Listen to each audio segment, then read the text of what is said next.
Okay, it's now 5 o'clock, so I'm going to call the meeting to order. And I'll ask everyone to rise and the city clerk to say the prayer. O God, let us each in our own way ask your wisdom and guidance in our deliberations. Help us to incorporate into all our decisions those values which will enable us to fulfill our mission, to act as responsible stewards, and to respect and value the cultural and spiritual tradition of all the citizens of the city of Prince Albert. For this we pray. Amen. Thank you.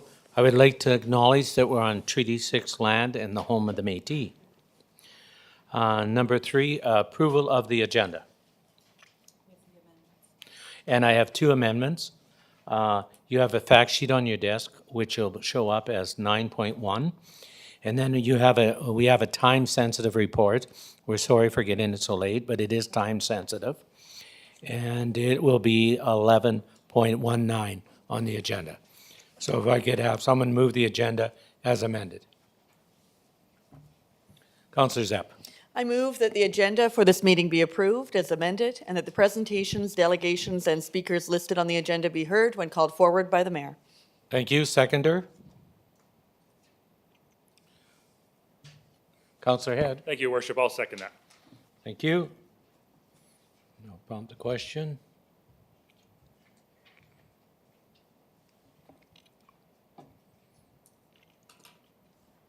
The question's now open.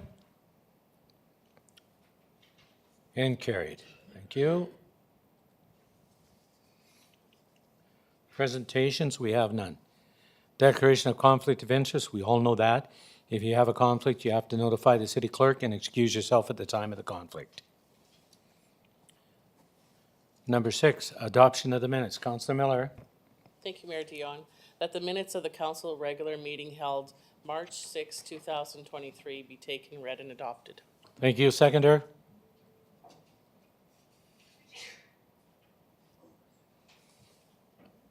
Councillor Head. Thank you, Your Worship. I'll second that. Thank you very much. I'll prompt the question.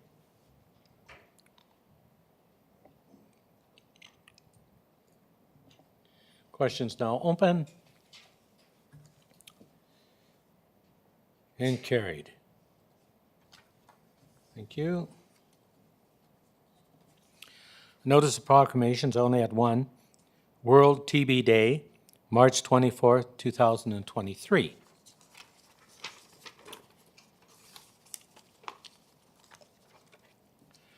Number 8, public hearings.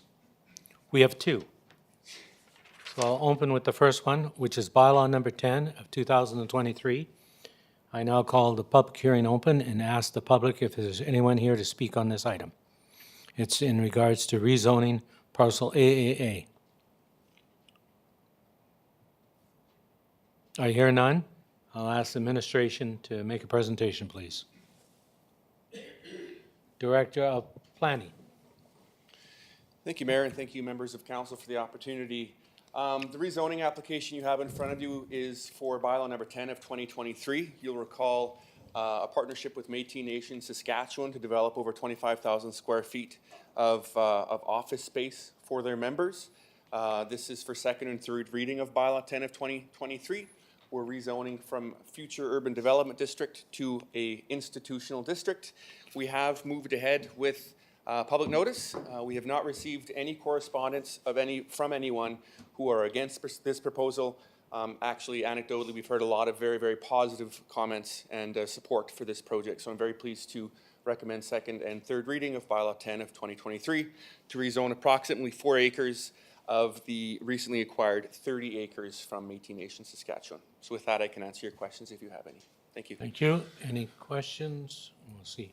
Councillor Head. Thank you, Your Worship. I don't have any questions for administration, and I will move this motion if there's no others from other councillors. Okay, thank you. Seconder. Councillor Kilmer. I'll second that. Thank you. I'll prompt the question. Sorry. Oh, sorry. I got everybody's one.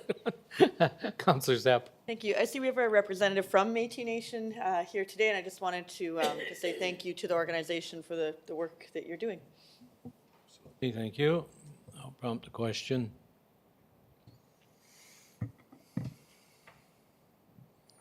Questions now open. And it is carried. City Clerk.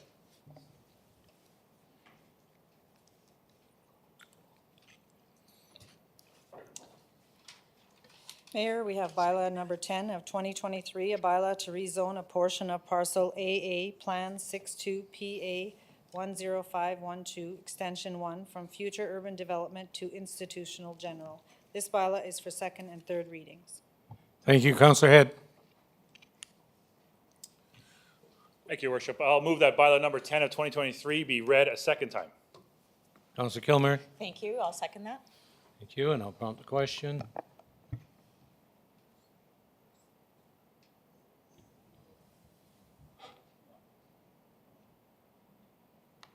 The question is now open and carried. Councillor Head. Thank you, Your Worship. I'll move that bylaw number 10 of 2023 be read a third time and passed, and that bylaw number 10 of 2023 be now adopted, sealed, and signed by the mayor and city clerk. Thank you. Councillor Kilmer. I'll second that. Thank you. I'll prompt the question.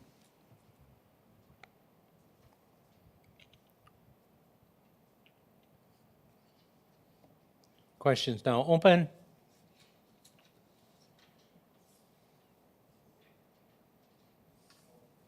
I'm missing one. Okay. Thank you. Carried unanimously. Thank you. Motion carries. All right, so we'll move on to second public hearing, which is 8.2, bylaw number 11 of 23, rezoning 828th Street West. And I call the public meeting, declare it open. Is there anyone here that would like to speak on this item? I see none. Director of Public Works. Oh, sorry, Director of Planning.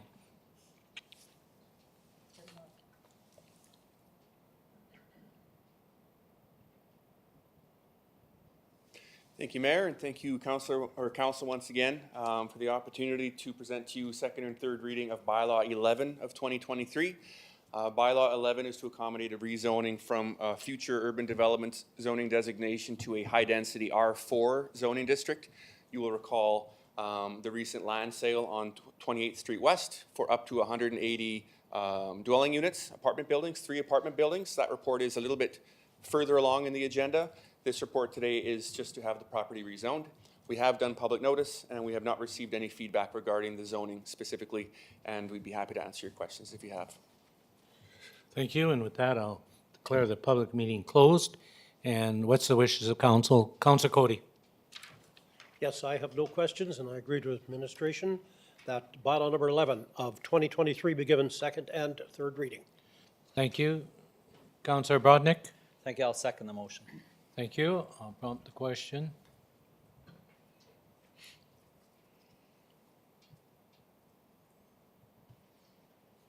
Question's now open and carried. Thank you, City Clerk.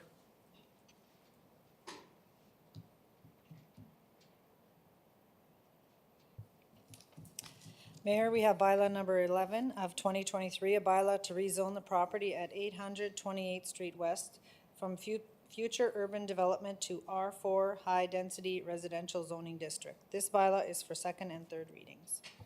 Thank you, Councilor Cody. Yes, I move that bylaw number 11 of 2023 be read a second time. Councilor Brodnick. Thank you, Mr. Mayor. I'll second the motion. Thank you. I'll prompt the question.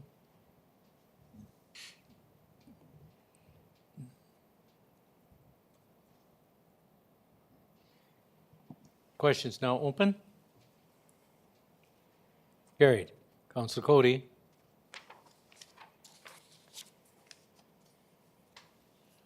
Yes, I move that bylaw number 11 of 2023 be read a third time and passed, and that bylaw number 11 of 2023 be now adopted, sealed, and signed by the mayor and city clerk.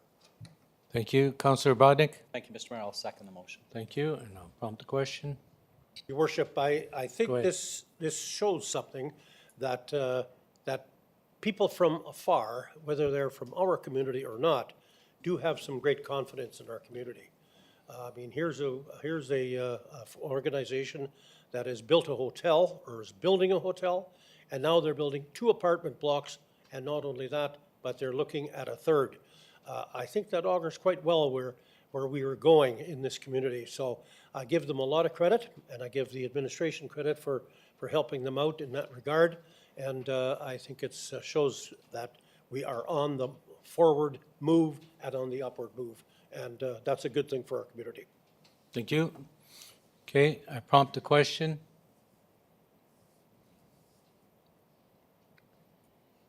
And it carried unanimously. Thank you. If you would like to leave, you're more than welcome to, because we're going to have a long night. And I see you got the young one with you, and you might find it interesting at the start, but at one point, it's time for supper. You're welcome. Thank you for coming.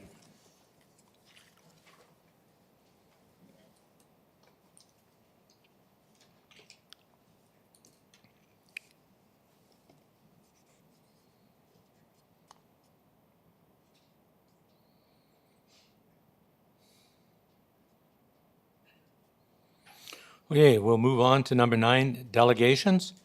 We have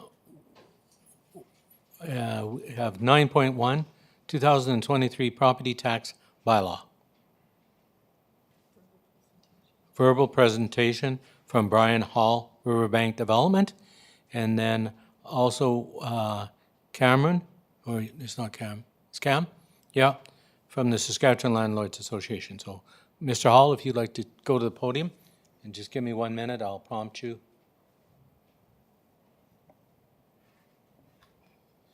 There, you have the floor. Thank you very much for the opportunity to speak with you. I have a couple of comments on the property tax bylaw. First of all, around the level of surcharges and special taxes. I note that in this year's budget, and someone can correct me if my figures are wrong, but it appears that $600,000 is coming from the mill rate and $1 million from the special taxes and charges. We view these special charges and taxes as being a regressive form of taxation because they take no account of income, and the richest person ends up paying as much as the poorest, and seniors and others, low-income people who are renting, do struggle with this, as do organizations that work with this group. So I just wanted to register that and hope that you will consider our viewpoint. My second discussion is around the vacant lot tax. And I'm not here to oppose it because I don't really have enough information about how it's going to be set up, what sort of incentives will be offered, who it's directed to, and that sort of thing. So to come out and make a big speech in opposition to something that might work out down the road for others would not be the right way to go. However, I am concerned for nonprofit organizations who hold land within the city of Prince Albert for future building projects for rental units. We sometimes hold land for a while because we're not able to find funding for the projects that, so for example, the Saskatchewan government, when we applied for funding to build duplexes on our 2 vacant lots, said to us that there was actually an ample supply of existing housing and that we should look at that first. So we bought 26 houses, which I think covers most of what was available, and we're at them again to try and get our duplexes approved. Hopefully we will, and then this conversation will be unnecessary. We'll have our houses built, and we would just access the normal $5,000 per unit subsidy that's offered by the city as well as provincial funding. The issue we get into is if the province decides not to fund these duplexes, then we're left with 2 lots with taxes of $3,600 a year on them, and that's a significant sum to us. We're kind of in a middle stage that housing organizations go through, and we have a fair bit of renovations and repairs to do. We spend way more time in flooring stores than we would want to, and we're replacing shingles and doing all sorts of things. So our investment in our units is reaching in the neighborhood of $200,000 a year, all of which is spent in local businesses, lumber yards and using local contractors. And so we don't really find ourselves in a position to be able, we don't have $3,000 laying around to spend on this. And, we have a different view of the vacant lot issue, I think, than you do. We've bought very many lots from you over the years, as have our counterparts. We've kind of exhausted the supply of core neighborhood lots that are in places where we would want to build. Most of the others are in places, where in your recent program where you would give lots away for $1, you had no takers, and there's kind of a reason for that. So I think sometimes one just has to get used to the idea that there's going to be some vacant space there, and that's just the way it is.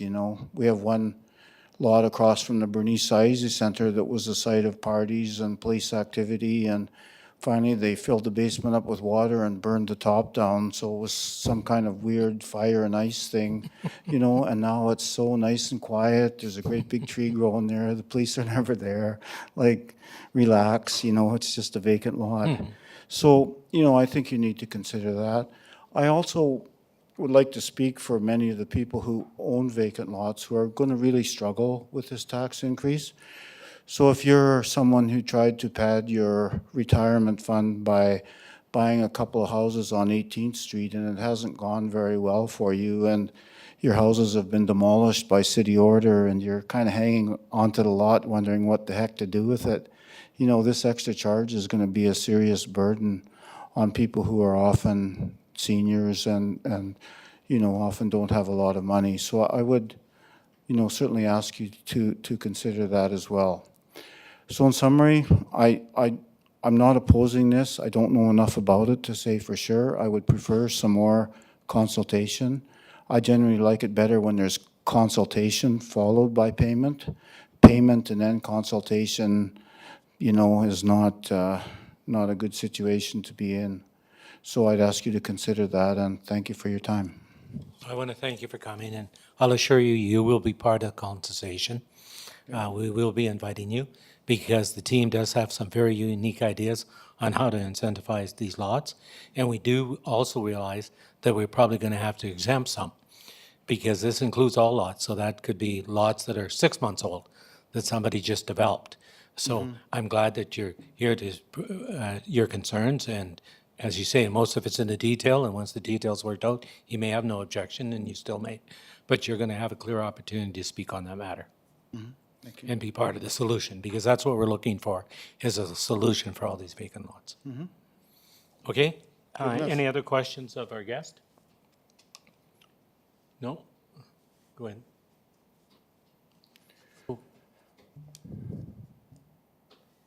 Go ahead. I appreciate what we've heard today. I actually had a question on the topic, but it's a question, I think, for the Director of Finance. He's up next. Oh, Yeah, Director of we go Finance? to the director after them. certainly. Thank you. Okay? Thank you, Brian. Okay? If you'd just like to hold cam, because we do have one question on Brian's thing, and then I'll call you up. Okay, you have a question now for the director? Well, you just had to end the debate. Now you can. Certainly. So just for the Director of Finance, just a question.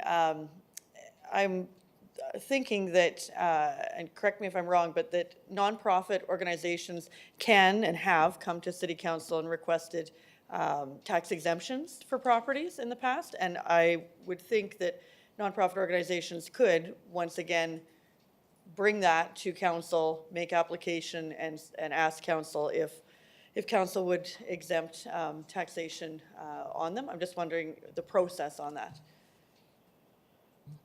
Thank you, Mayor. Thank you, Councillor, for the question. And that is correct. They can come and apply for exemption after, yes. So I guess I just asked that question just on the vacant lot part of this Yeah. piece, is that as a nonprofit, that is an avenue available. That is correct. Thank you. Okay, thank you. No more questions of the administration? Okay, go ahead, sir. Thank you. Yeah, my pleasure. Thank you, Mayor Dion and Council. My name's Cam, and I'm here representing the Saskatchewan Landlord Association. I'm not quite on a first-name basis like my colleague Brian, where he gets quite a welcome when he walks into City Hall. I don't know if that's a good thing or a Problem bad thing. solver. Brian's a problem solver. But it's always a pleasure to come to PA and work with Brian. And I'm here not with a specific ask. We try and be a solutions-based commentator when we come to councils across the province in our work. But I'm here to speak about how important competitive tax policy is to a municipality and really the opportunity that's presenting itself here in Prince Albert. And Councillor Cody spoke to that already. I mean, bylaw readings are pretty boring, but in the case of a high-density residential complex like the investment group is bringing to Prince Albert, that's the first large purpose-built rental that's being built in this city in a long time, right? And I have teacher friends that moved here last year to teach at Carleton, and they said, boy, we sure would have liked that last year, right? They have good housing now, but sure took a long time to find. So, you know, coming off of the 2021 census, 5% population growth here in Prince Albert, investment in a new First Nations University campus, you know, the new district, you all know as well as I do the money that's coming into Northern Saskatchewan and in Prince Albert. And that requires really two things: people and places for those people to live. And, you know, as an association, we work with our members to make sure that housing stock across various municipalities is maintained. And that's what I'm here today to speak about. This tremendous opportunity beckons the call to make sure that the City of Prince Albert has a competitive tax framework that incentivizes development. Not only do we need large apartment complexes like the ones that have been approved in recent months, but we need to incentivize people like Brian to build more on vacant lots. We need to incentivize people to renovate their basement suite and put up a duplex, right? Because there are various components along that housing continuum that are important. Not every person wants to live in a high-rise. Some people want a single-family detached home. So it's really important that when potential developers or homeowners or renters come to Prince Albert, that they find a selection that's affordable, that's safe, and that's high quality. And I'm not remiss to mention the significant challenges that we're facing on housing and homelessness in this city, really across the province, since the provincial government changed income assistance, which I would argue has been detrimental to housing stock across this city, because those lower income thresholds that landlords are renting to are just riddled with non-payment, which has just become so untenable for our members because folks just aren't paying rent. But how can you afford to pay rent when income assistance is $575 a month, right, when you've got to pay utilities? So not remiss to mention those significant challenges. But we dug up that really wonderful housing action plan strategy that this city paid for in 2016-17, and there are a lot of good nuggets in there. So I think if we had one ask, and as an association, would be to maybe dust off that old housing action plan to see what those strategies, those items might still be relevant today for potential ideas to make sure that housing is incentivized in this city. We don't like to start from scratch, and I went through that report in the last few weeks, and there's a lot of good recommendations that might need a little dust and you know, some exploration to see if they're still relevant for the municipality moving forward. So with that, thank you for your time, and in closing, certainly hope that housing providers, whether or not they're building homes for purchase or for rent, can find a good partner in the city, and we're more than happy to make sure that we're at the table to provide that commentary and hopefully provide some assistance when the time comes. So, thank you. Thank you. Do you have any questions of our guest? Councillor Head. Oh, I guess I should turn you on. Thank you, Your Worship. And thank you, Cam, if I will, for your presentation and your support of some of your words you had mentioned. You're right, it is a very exciting times here in Prince Albert, and seeing some of the growth we are, and we need to prepare, you know, for that growth as well in terms of our housing market. So I would just ask you, maybe if you had that document in your hand already, maybe present or circulate it within council here. We'd like to see it. I definitely would, as a new council member, looking at that document to see what it entails. So, and Sure. thank you for your traveling. Yeah. And Yeah, I believe it was done by Dillon Consulting in 2016-17, and it's dozens of pages long, and it kind of went through the whole gamut of options from incentivizing land development to, incentivizing secondary suite development. Lots of options in there to take a look at. So happy to, I'm sure administration has it, but Yes, we do, and we'll be emailing it out. Okay. We did write it down, and we will email all members of council. Councilor Kilmer.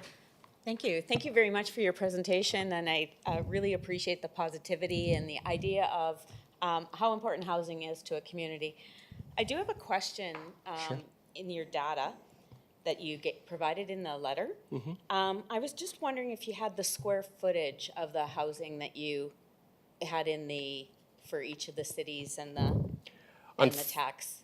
unfortunately, because I didn't have a significant amount of time, adding square footage as a parameter when evaluating housing Yeah.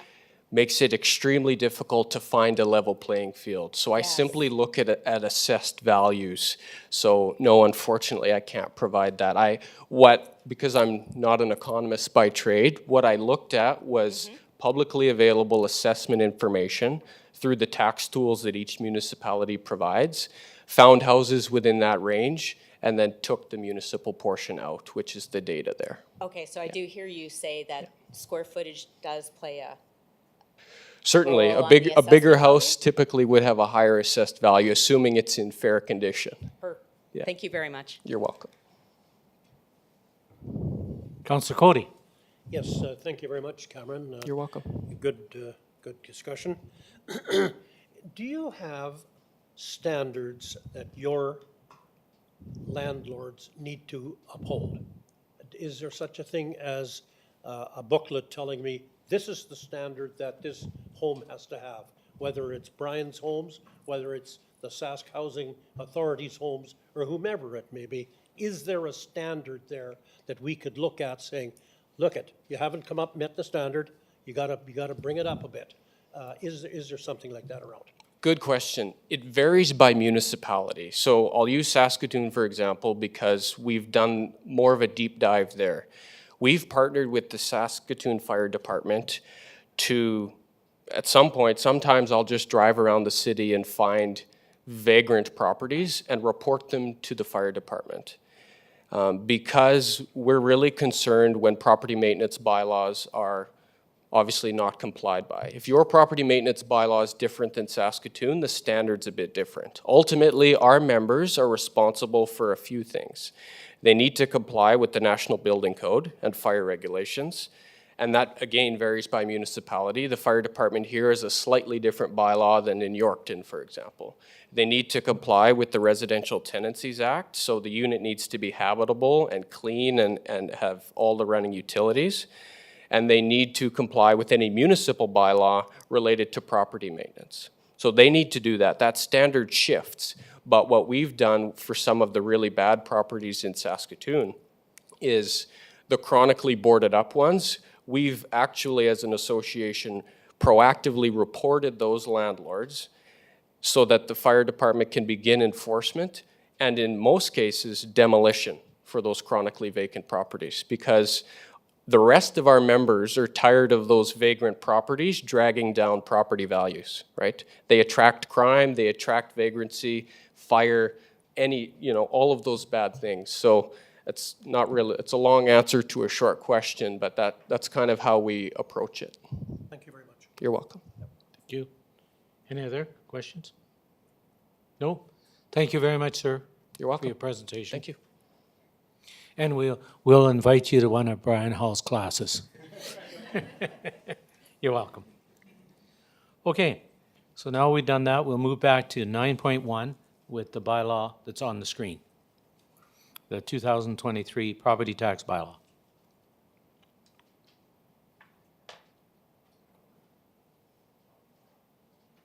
There we go. Councilor Head. Thank you, Your Worship. I'm going to move that the following bylaws be given first and second reading. Bylaw number 5 of 2023, bylaw number 6 of 2023, bylaw number 7 of 2023, bylaw number 8 of 2023, and bylaw number 9 of 2023. Secondly, that the administration bring forward an incentive program for purchases of vacant residential lots to assist the development and building of a house on the lot. And third, that the administration consult with the with the Prince Albert Downtown Business Improvement District to advise and request feedback for future budget requirements. Thank you. Seconder? Councillor Edwards? I'll second that, Your Worship. Thank you. Any comments? Councillor Zepp? As we heard from Brian Howell today, there are different ideologies when it comes to taxation, and a concern that I've voiced before and I have to mention today is regressive taxation. And so mill rate applies to and considers what value your property you've made a choice to own. And if it's a higher value property, then you do end up paying more than a very small property. And within these bylaws, we do have regressive taxation in terms of flat fees, flat rates for some items. And I have voted no on that in the past, and I'm doing so once again for the same reason Brian Howell pointed out, which is that flat rates mean that people who don't have a very high valued property end up paying the same as those who own high-value properties, and the mill rate is more of a fair implementation. Thank you. Councillor Miller? And I too are going to echo the same thing as Councillor Zepp, that assessed values are very important to our city, and that's how we should be taxing our people on assessed values. Thank you. Okay, Councillor Kilmer? For the Director of Finance, just to help me understanding different marketplace. I do have people in my ward that say, my house at this value in this other community would be this amount. So I'm just wondering how we help me understand how the comparison of value in different markets versus the assessment and the square footage, how that might work. Director of Finance? Thank you, Mayor. Thank you, Councillor Kilmer. I actually have Brianne Vance here, a senior accounting manager here today, and she's more of the expert on that question. Yep. So I'd like her to go to the podium, if that's okay. Yes.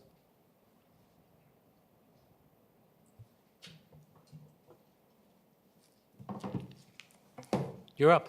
All right. Thank you for the question. So market factors definitely play a big part in coming to the value for properties. I don't want to speak too much on the values, as that's our city assessor's area of focus, but housing markets across Saskatchewan are very different. We spent a little bit of time on this last year when you do comparisons. So for example, a property in Prince Albert that maybe goes for about $250,000, that might be a nice mid-sized family home. Whereas if you were to buy a $250,000 property in Saskatoon, you might only be able to get an apartment.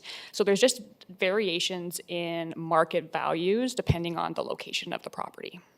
So that in turn affects the taxation. Yep, absolutely. So those values that then are tied to your taxable assessed value, which then forms the tax base for the city. Okay. On that same note of a $250,000 home, what would be the difference in taxation, the ad valorem versus the tax tools that we currently are using? Is there a difference? Yep, there would be a difference between the two on a high level basis. So we would have to spend a bit of time making sure that all the details are correct, but I did look at that quickly before the meeting. So right now under the current structure, it'd be about $3,100. Under an ad valorem, it'd be about $3,300. And do you know the average, you're not the assessment person, but the median of house value in our house? I do know the average. Oh, sorry. Okay, so the average? I don't know the median, but I do know the average is about 157,000. Okay, thank you very much. Okay, are there any questions or comments? Thank you.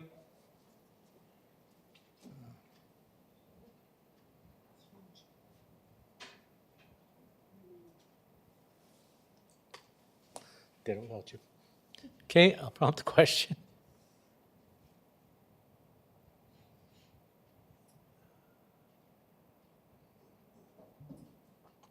Questions now open. And it carried 6-2. City Clerk?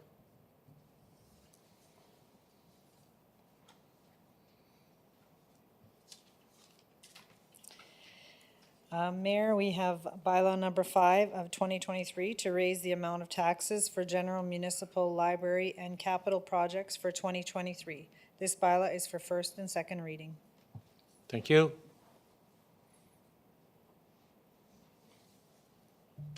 Counselor Head? Thank you, Worship. I'll move that bylaw number 5 of 2023 be introduced and read a first time.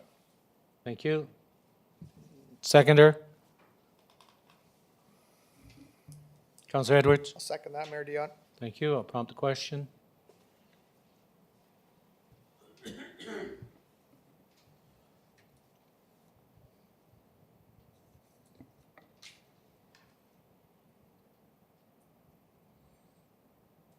Questions now open and carried.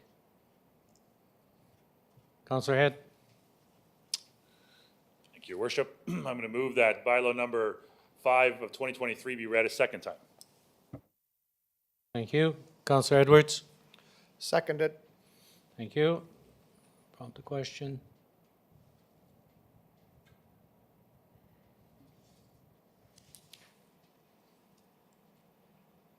Questions now open and carried. Thank you. Number 10, communications, we have none. Oh, yeah, sorry, decline. Sorry. Mayor, we have bylaw number 6 of 2023 to raise revenue required for snow management to be completed in 2023. This bylaw is for first and second reading. It's not down here? It's not down here? But it's still up here? Doesn't show listed on my agenda. Then how do I know? They're not listed on the agenda. Councilor Head. Oh, thank you, Your Worship. I'll move that number 6 of 2023 be introduced and read a first time. Thank you, Councilor Edwards. Seconded, Mayor Dion. Thank you. I'll prompt the question.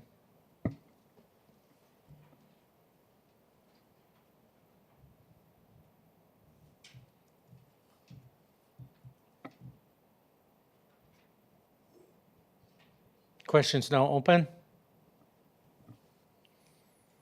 And it carries. Thank you.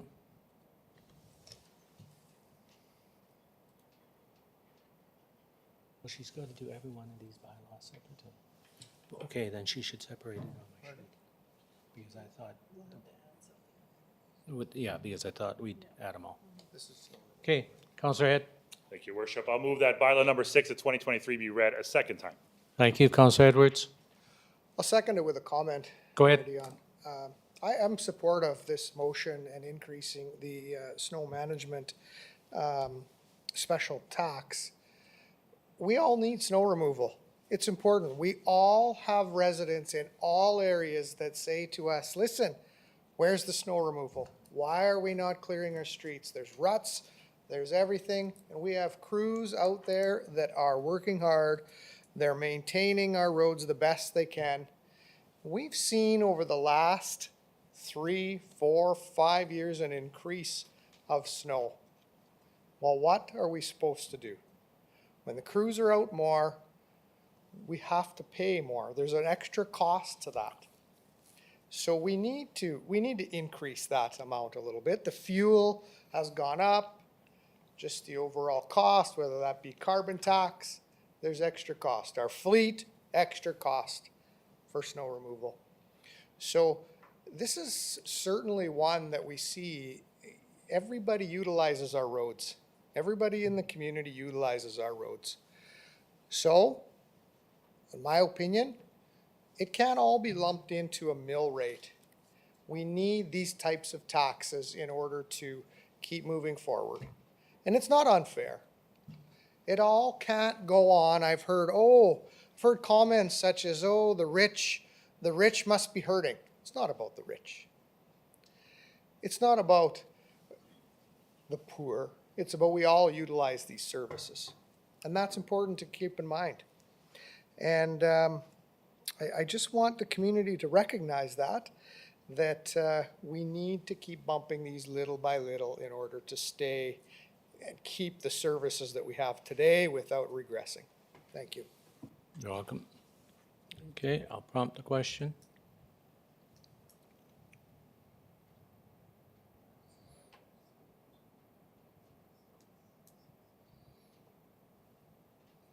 Question's now open and carried. Okay, bylaw number 7.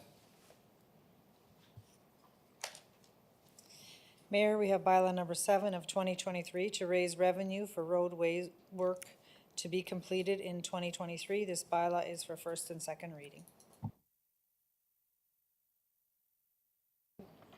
Councillor Cody. Yes, I move that bylaw number 7 of 2023 be introduced and read a first time. Thank you. Seconder. Councillor Head. Thank you, Your Worship. I'll second that. Thank you. I'll prompt the question.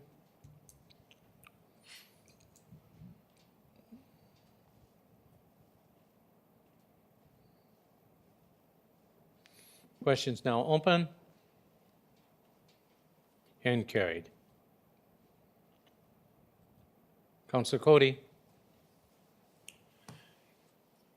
Yes, I move that bylaw number 7 of 2023 be read a second time. Thank you. Seconder. Thank you, Your Worship. I'll second that. Thank you. I'll prompt the question. Yes, Your Worship, just a quick comment. Go ahead. I'm not quite as pleased about adding the $300,000 for sidewalks and concrete into this budget as some of the administration are. I just think it's not the best way to go. I still think we got many miles of goodwill out of the paving only versus having the $300,000 put into here.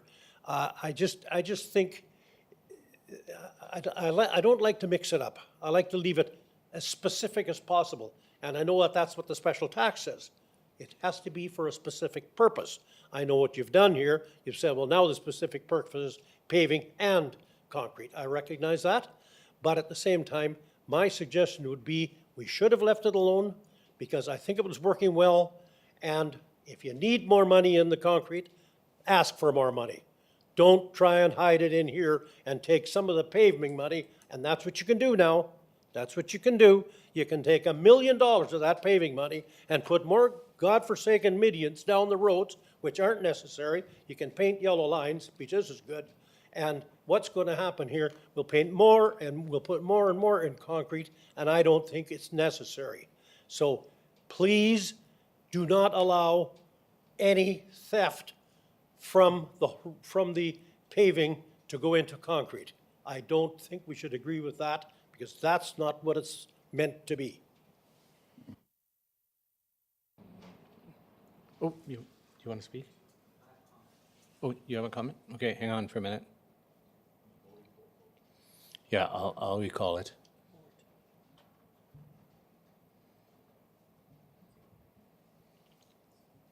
Councillor Edwards. Thanks, Mayor Dion. I do support the extra pavement going on to sidewalks only for the purpose of redoing our roadways. Now, we have heard our director tell us that they often have to redo the sidewalks when we redo the roads and recap. But I'm with Councillor Cody on the fact that if we're creating medians that we don't require, which we've seen many times lately, or utilizing this to fix other sidewalks in the city, then I wouldn't support that. So again, I do support it because I believe that we will use it just for the fact of recapping, which is exactly what we're passing here today or voting on. Councillor Bodnick. Thank you, Mr. Mayor. Yeah, I support this, and I do support having a set amount for the concrete. And if you drive through Ward 5, last year we were the recipient of several streets that were repaved and sidewalks repaired. And previously in Ward 5, there's areas where repaving occurred and the sidewalks were not repaired. And you see the new concrete or the new pavement, I should say, starting to crumble because the water's getting under where there were low spots. And so the two go hand in hand. And I agree, there is the fear that we'll have all these concrete meridians, et cetera. Hopefully not. But I will say that the department last year on Davis and on Stewart and on Eastwood, we saw some really good work being done where the roads and the sidewalks, other than one spot on Davis, is really quite well done. And it makes it easy for residents to shovel their sidewalks, keep them clear, and the way that they built the sidewalks up this spring will tell whether it works and whether the water or the snow when it melts, whether the water goes down to the catch basins or not. So it worked in the areas of Ward 5 that I saw last year, and I appreciate that. And as long as we continue doing the same process of paving and fixing those sidewalks that need fixing on those particular streets, it'll work. It's a good program. So I support this. Thank you. I see no one on the queue, so I'll pump the question.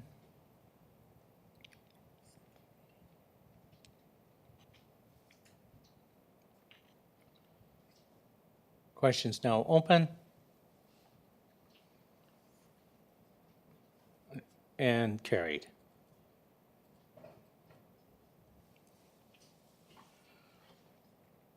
City Clerk. Mayor, we have bylaw number 8 of 2023 to raise revenue for police service in 2023. This bylaw is for first and second reading. Thank you.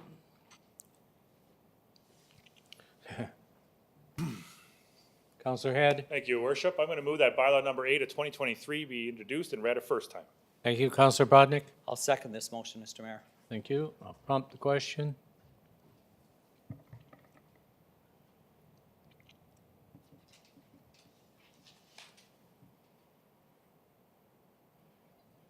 Question is now open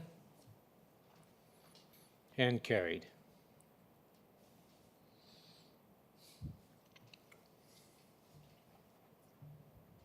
I'll move that bylaw number 8 of 2023 be read a second time. Thank you, Councillor Bodnick. Thank you, Mr. Mayor. I'll second it.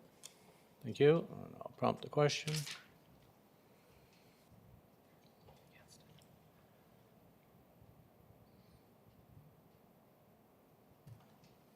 The question's now open. And it carried.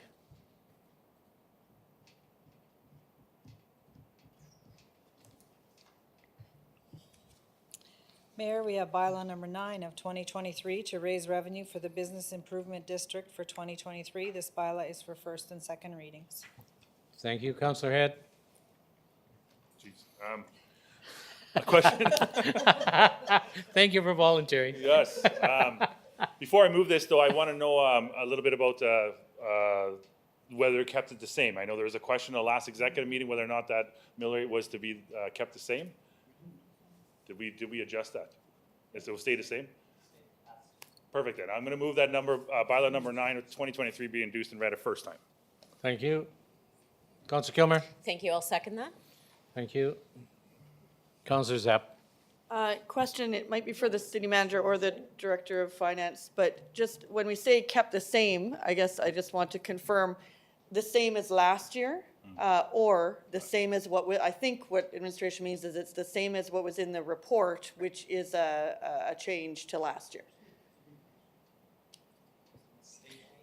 It's the same as it was in the report for executive. The motion that was passed at executive talked about future budget. Yes. So we left it just because it said future budgets.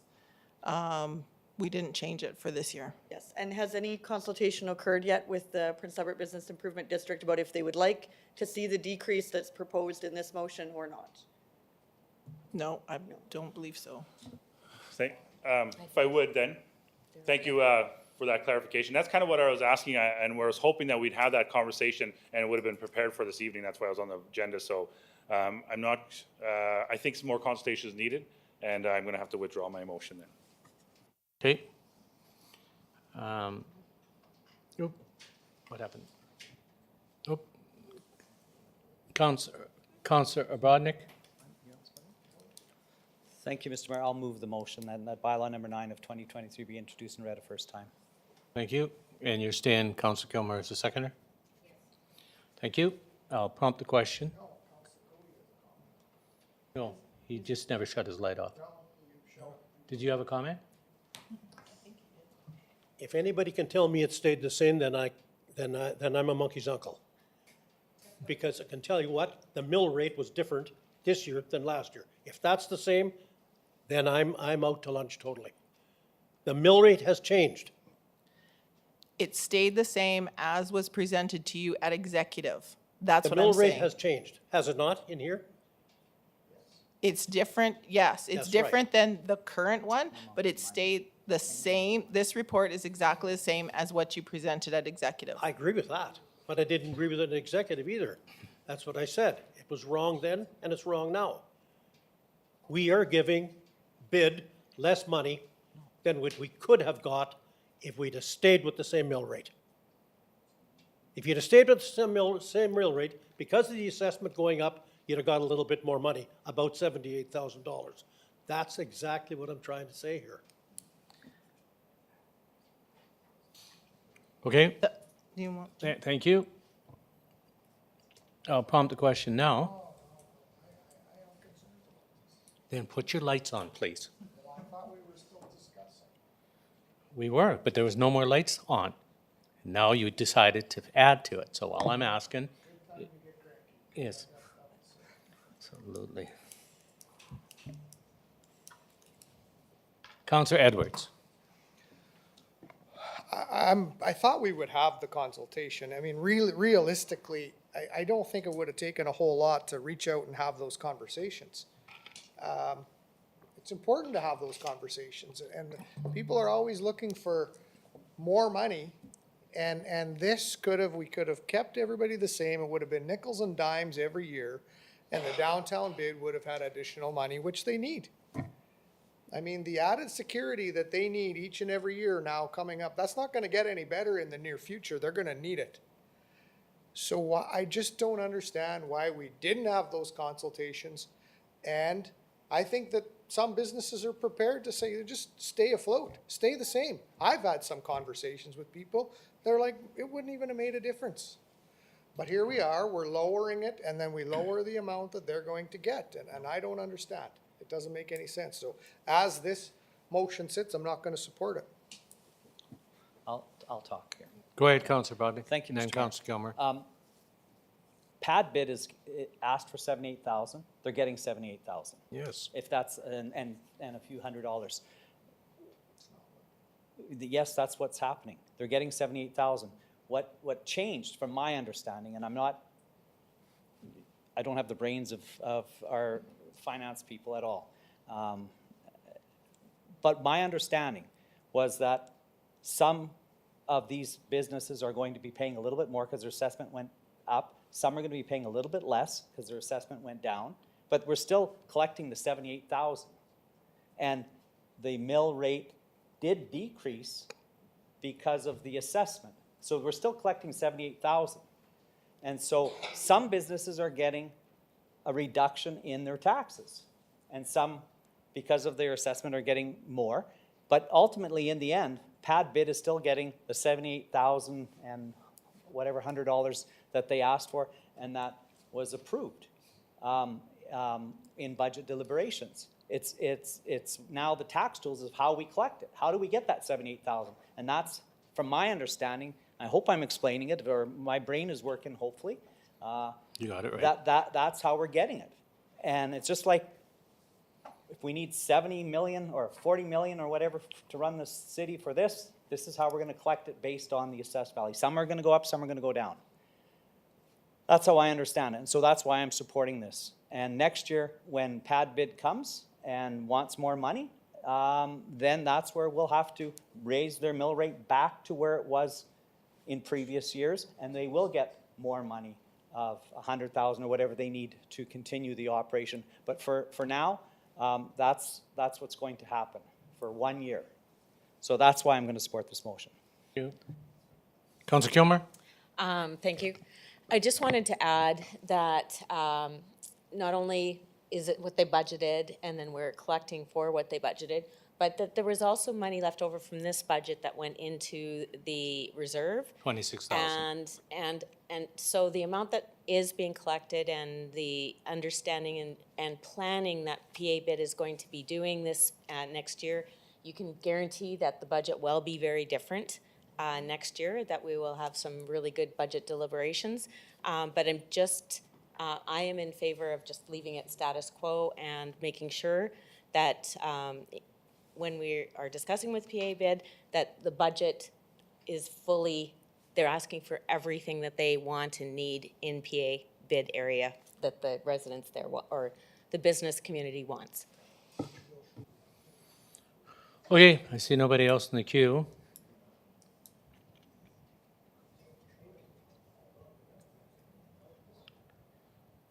Is this first reading?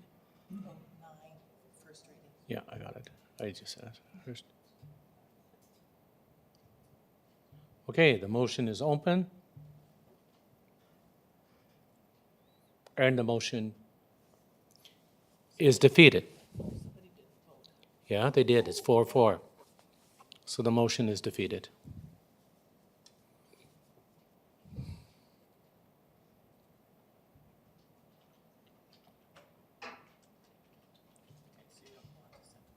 Okay, so I'll move on.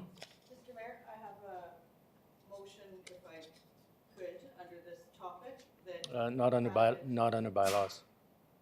I'll just let the mayor know, I was suggesting that Tad could be consulted on their views on this bylaw. So if it is that may, Yeah. I think would qualify under the section of bylaws, probably. They're going to be, we've already made notes that, The prior motion is for future budget, though, I'm talking about this. no. Thank you. Okay, so we're going to move on now to reports and administrations of committees. 11.1, capital financing.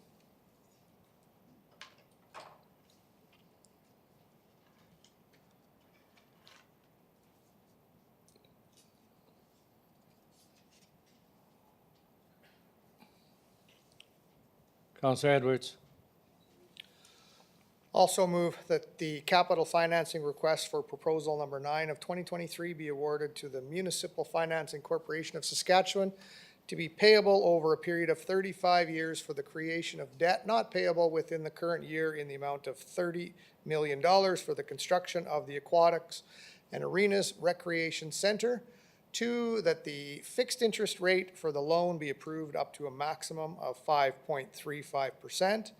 3, that the mayor and city clerk be authorized to execute any agreements, contracts, and documents on behalf of the city. 4, that bylaw number 4 of 2023 be introduced and given 3 readings.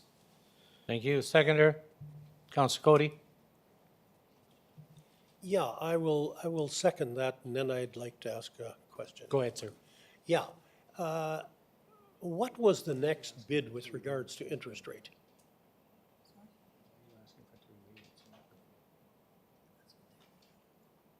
Sorry. Sorry. Oh, Go ahead, Director. did you want the question again? Go ahead, Director. Thank you, Mayor. Thank you, Councillor Cody. Due to LaFoIP, Section 18, I can't give out the rates from the banks, but we did get confirmation from Municipal Financing Corp that we could give out their rate. And the rate as of March 6th, was 4.35% for the Municipal Financing Corp, and the banks were higher than that. And so this is the Municipal Financing Corp. Correct. But what's the 5.35 then? Is Well, that we for a ha- long term or something? No, we had to put approved up to a maximum of Okay. 5.35%, just in case the rates go up before we can get this all finalized. Okay. But as of March 6th, their rate was 4.35%. Okay, yeah, that's, I was kind of dumbfounded when I saw this 5.35, because I know that should not be the norm at the moment. That's correct. That's for sure. If you look at the bank right now, that certainly isn't where it's at. So anyway, that's a good answer, and I thank you kindly. Okay, any other comments? Okay, hearing none, I'm going to prompt the question.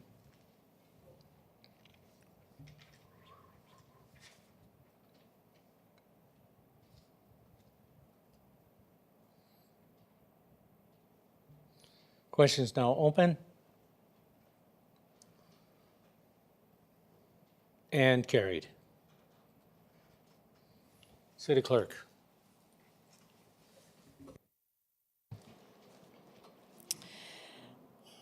Mayor, we have bylaw number 4 of 2023 to provide for the creation of long-term debt in the amount of 30 million for funding capital investments for the Aquatic and Arenas Recreation Center. This bylaw is for 3 readings.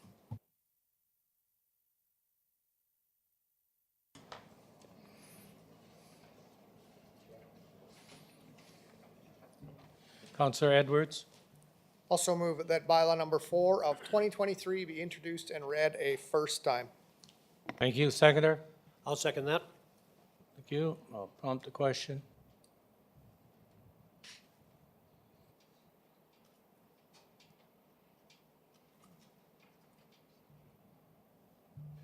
Question's now open.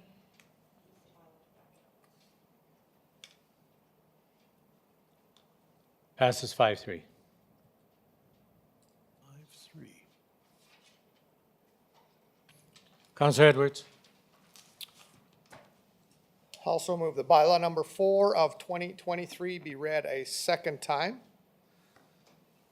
Thank you. Seconder, Councillor Cody. Yes, I will move a second reading. Thank I you. have a comment, Mayor Dion. Yeah, go ahead. So I do support this. Yeah, we're borrowing money. We're investing in our community. This project has helped spark, what did we hear, record numbers of permits? Over $1 billion this year in building, in construction. Why? Big reason, we're investing in our community, and that's what this is. It's not just a loan.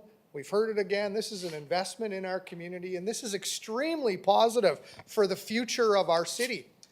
We could have sat with a 50-year-old pool offering no swimming lessons or limited. We could have sat with arenas that barely worked. 50-year-old arenas that are going downhill. We have issues attracting hockey teams to our community. So now here we are investing in our community so we have people that want to use our facilities. They want to come to our city, spend money at our restaurants, spend money in our hotels. So what are we doing? We're investing in our community. This is an extremely positive project. Over $1 billion will be spent this year building into construction. And a good portion of it is because of this investment. So important to our community. I ask that everybody support this because it is extremely important. And we are moving forward with it. And it will be extremely positive for the community of Prince Albert. Councillor Brodnick. Thank you, Mr. Mayor. And just to piggyback on what Councillor Edwards said, of the $1 billion, the city is contributing 10% of that. So that's $100 million of the $1 billion is what we're paying. And so the business community, other levels of government have confidence in the city of Prince Albert and have confidence in the direction that the city of Prince Albert is going. And this aquatic and rink complex is driving that. As Councillor Edwards said, it's time we need an aquatic center. We're the third largest city. We brag about that being the third largest city, yet we don't own our own aquatic center. We have a joint agreement with the Saskatchewan Rivers School Division, and so now we're going to have our own aquatic center, and we're going to have twin pads to attach to that aquatic center, and that will become our entertainment district, or one of our entertainment districts. And it's only going to lead to further development, and we saw that already, the hotel out there, how quick that came up, and I think that's is that a $20 million hotel or $30 million hotel? Something like that, in that neighborhood, just right there. And so it's looking good in Prince Albert, and so therefore, as we invest and as we show confidence in our own city, and as we put the naysayers and the negatives, and I'm not saying if you vote against this that you're negative, I'm not saying that at all, but because you're not attacking how some people have been attacking, but it's time to put those naysayers in their place, that the residents of this community, the businesses of this community, corporations outside this community, other levels of government, First Nations University, etc., have confidence in our community. And that, to me, speaks well for what we have planned as a council and the direction that we're moving the city. And so therefore, I'm going to support this. It's a lot of money. There's no doubt about it. It's a huge amount of money, but it's money that's going to be well spent and well used by all residents of the city. You know, I don't want to start talking about user fees and all that, but I mean, as Community Service Advisory Committee, they always make sure that user fees at all of our facilities are affordable. And the focus of those user fees are on youth and families, making sure that it's affordable for youth and families. We're not going to recover 100% cost recovery to use these facilities. We don't want that. If we did that, then only certain people would be able to afford these facilities. And that's why we don't do that. And so we need to work together and we need to show confidence, and I'm going to support this. And what I would ask people that are opposed to this, as the finance director said, we can get it at 4.35% as of March 6th. I don't know how often they readjust their rates. Hopefully, you'll give leave so that we can pass this. You made your point. We get it. But I hope that you allow it to give leave to have a third reading so that we can get that 4.35% interest rate. I respect the fact that you're going to vote against it, but I ask that you please give it leave to proceed to a third vote and then vote against it how you did on the first and second. And that's how democracy works. We'll respect each other's votes and our decisions, but I ask you to get that 4.35% so that it doesn't go up. Thank you.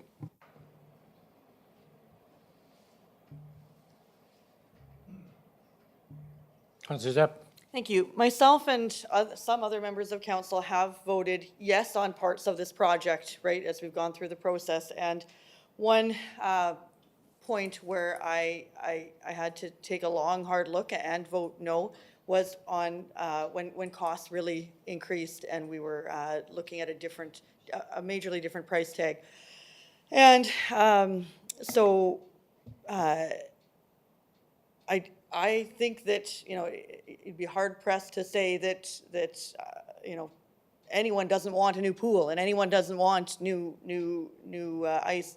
But I did bring forward motions and suggestions on ways, differences in terms of dealing with those cost overruns. They were not passed, and I'm not going to rehash them today. They're in the record and they can be read and looked at by anyone who wants to. However, I have to stand by those values that I espoused, and I still wish to stand by those. That I am voting no here. These are large sums of money, large financial commitment, but that does not mean that people don't want a new pool and people don't want new ice arenas. It's just thinking about different ways of budgeting and what priorities to take here. But I certainly agree that I have no issue with having leave be granted today. I've said what I've needed to say. I do vote. I have been voting no on this bylaw. Councillor Kilmer. Thank you. I just wanted to stand and say my support for this. The reason that I support this and the investment in our community is that we are having our hospital built here and we are attracting top-notch people and professionals who already are staying in Prince Albert and wanting to live here. And with this investment, with the hospital investment, comes housing investment. And that becomes our assessment value increases, and that allows taxation to be more distributed. So for me, that's the growth I'm looking for and why I support this. Thank you. All right, I see no one else in the thing, so I'm going to fire up the queue.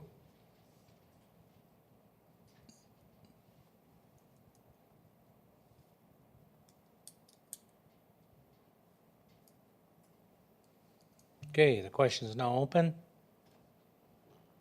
And it carries.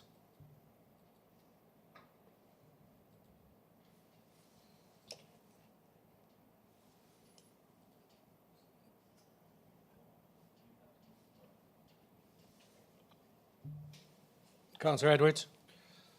Also move that leave be granted to read bylaw number 4 of 2023 a third time. Thank you. Seconder, Councillor Cody. Yes, I will second that as well. Thank you. I'll prompt the question. Very good point.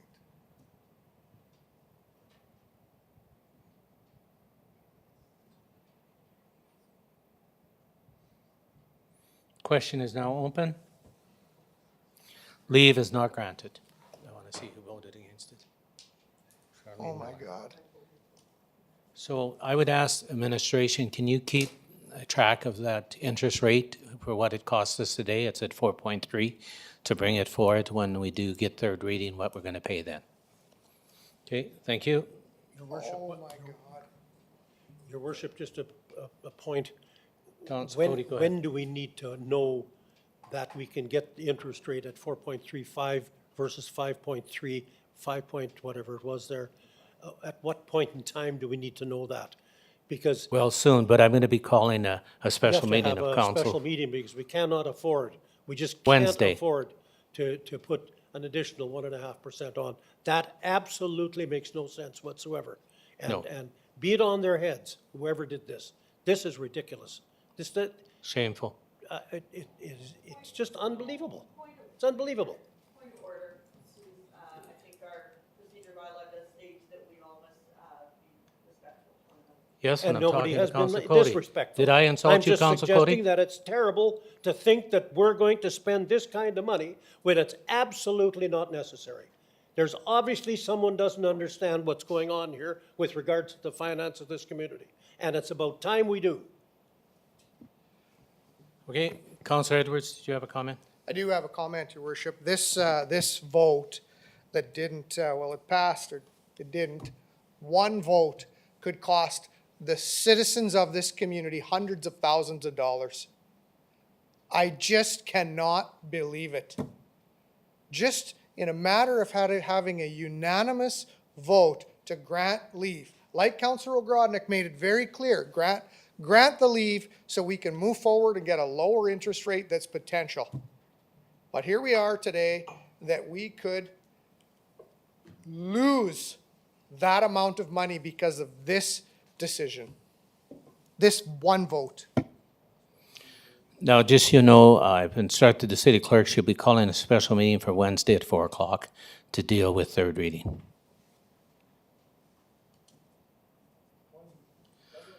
Okay, we're going to move on to 11.2, building safety communities.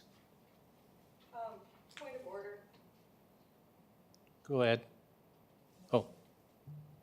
Go ahead. I just want to put on the record that we have a procedure bylaw that does require respect for all members of this body. And we just saw commentary happening after a vote.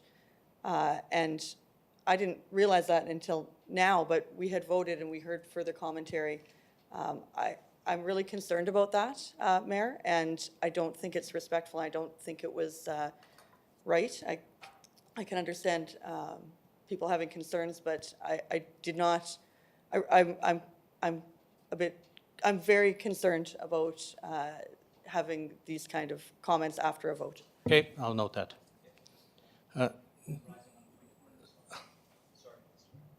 Just, Go ahead. I'll rise on a point of order, and discussion can take place. The only mistake that I saw, one rose on a point of order and one just rose on a discussion. It could have been a point of personal privilege, and that's all he would have had to say, and then you can have that. And that's what our laws, Borno's rules allow us to do. And so I guess it's just a couple extra words that Councillor Edwards should have said prior to his comments. So I am concerned too that we can have discussions after votes, but we can rise on, well, like you did and like I'm doing and like Councillor Cody did, on point of order. And just to clarify our rules and make sure that we all understand and follow all of them. Yeah, and I'm going to confirm them, but I agree. Emotions don't get carried away when we're sitting here respectful of our jobs, that we're supposed to take care of taxpayers' dollars, and we have an incident now that could cost us $100,000 loss. And emotions, a lot more, and for no explanation. So, but we're going to move on because the discussion on that one's over. We move to 11.2, building safer communities.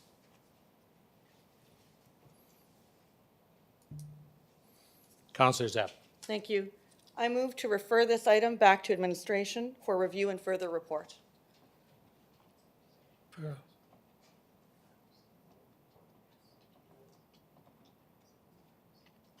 Seconder?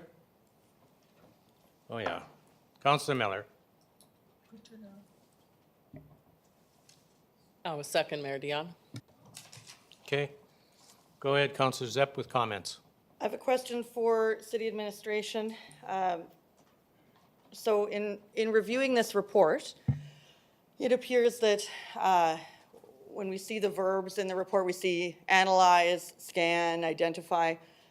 I would like to know from administration, what estimates do we expect to be spent on analysis, research, and what estimates we expect these funds to be spent going to the organizations doing the work in terms of community action?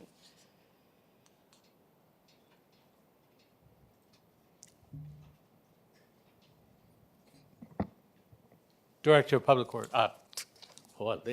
Planning. Thank you, Mayor. Thank you, Councillor Lennox, for the question. The intent of this evening is to get approval for the funding. The next milestone, the next step we have is to reach out to our community organizations who are already doing fantastic work to enable them and to give them the resources that they need to put this plan, right, the homeless action strategy into motion.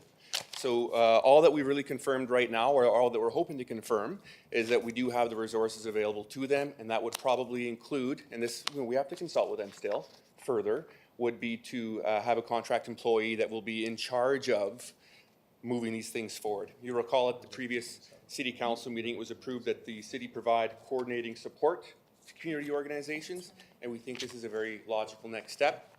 So I appreciate the question of what the allocation of funds will look like, but that is certainly up to our community partners, and I've told them that they're the first calls that I will be making after approval and after this agreement is executed with the federal government.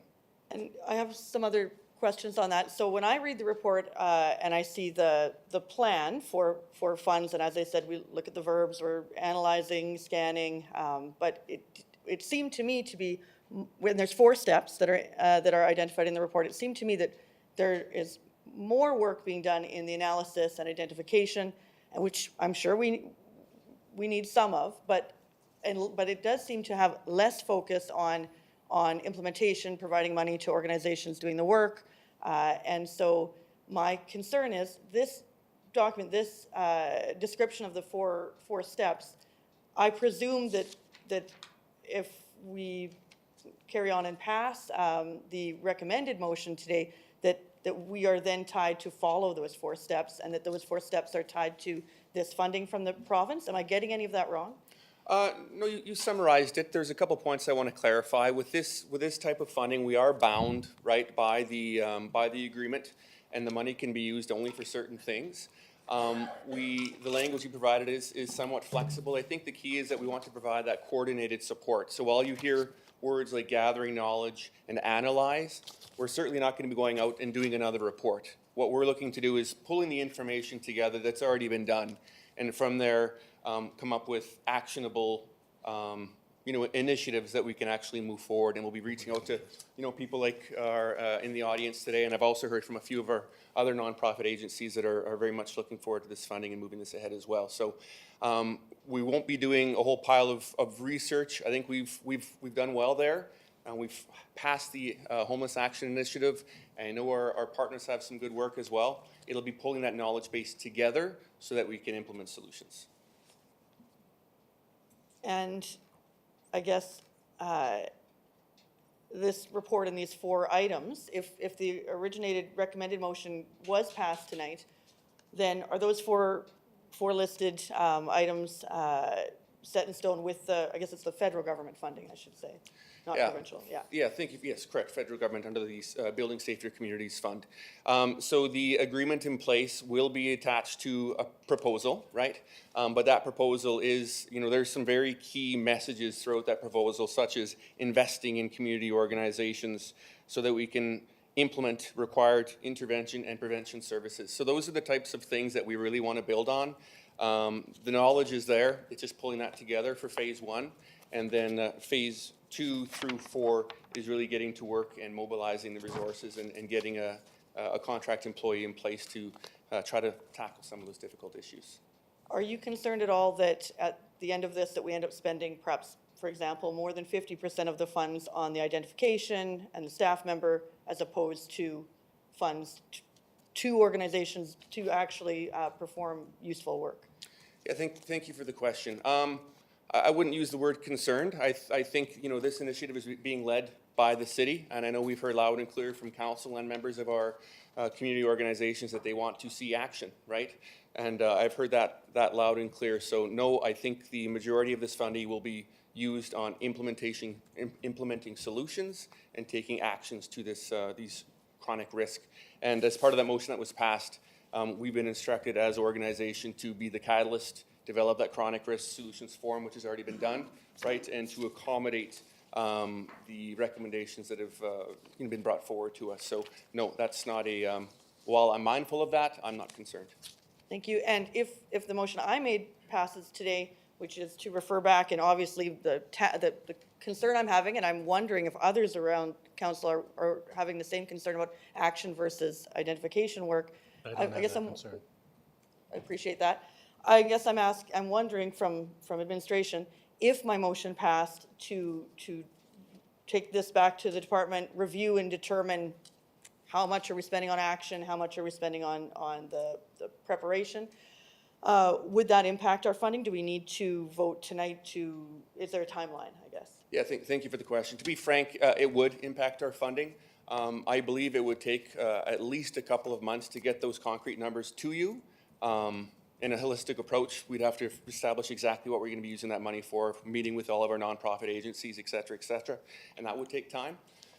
And then on top of that, the federal funding, I believe, we're very optimistic that the agreement will be coming in within a matter of days, and there's commitments to be made, time commitments to be made, and that's very much reliant on approval this evening. If we do pass the prior recommended motion today, is there still time then? Does council still have any input in terms of the spending of the funds or is that done and dusted?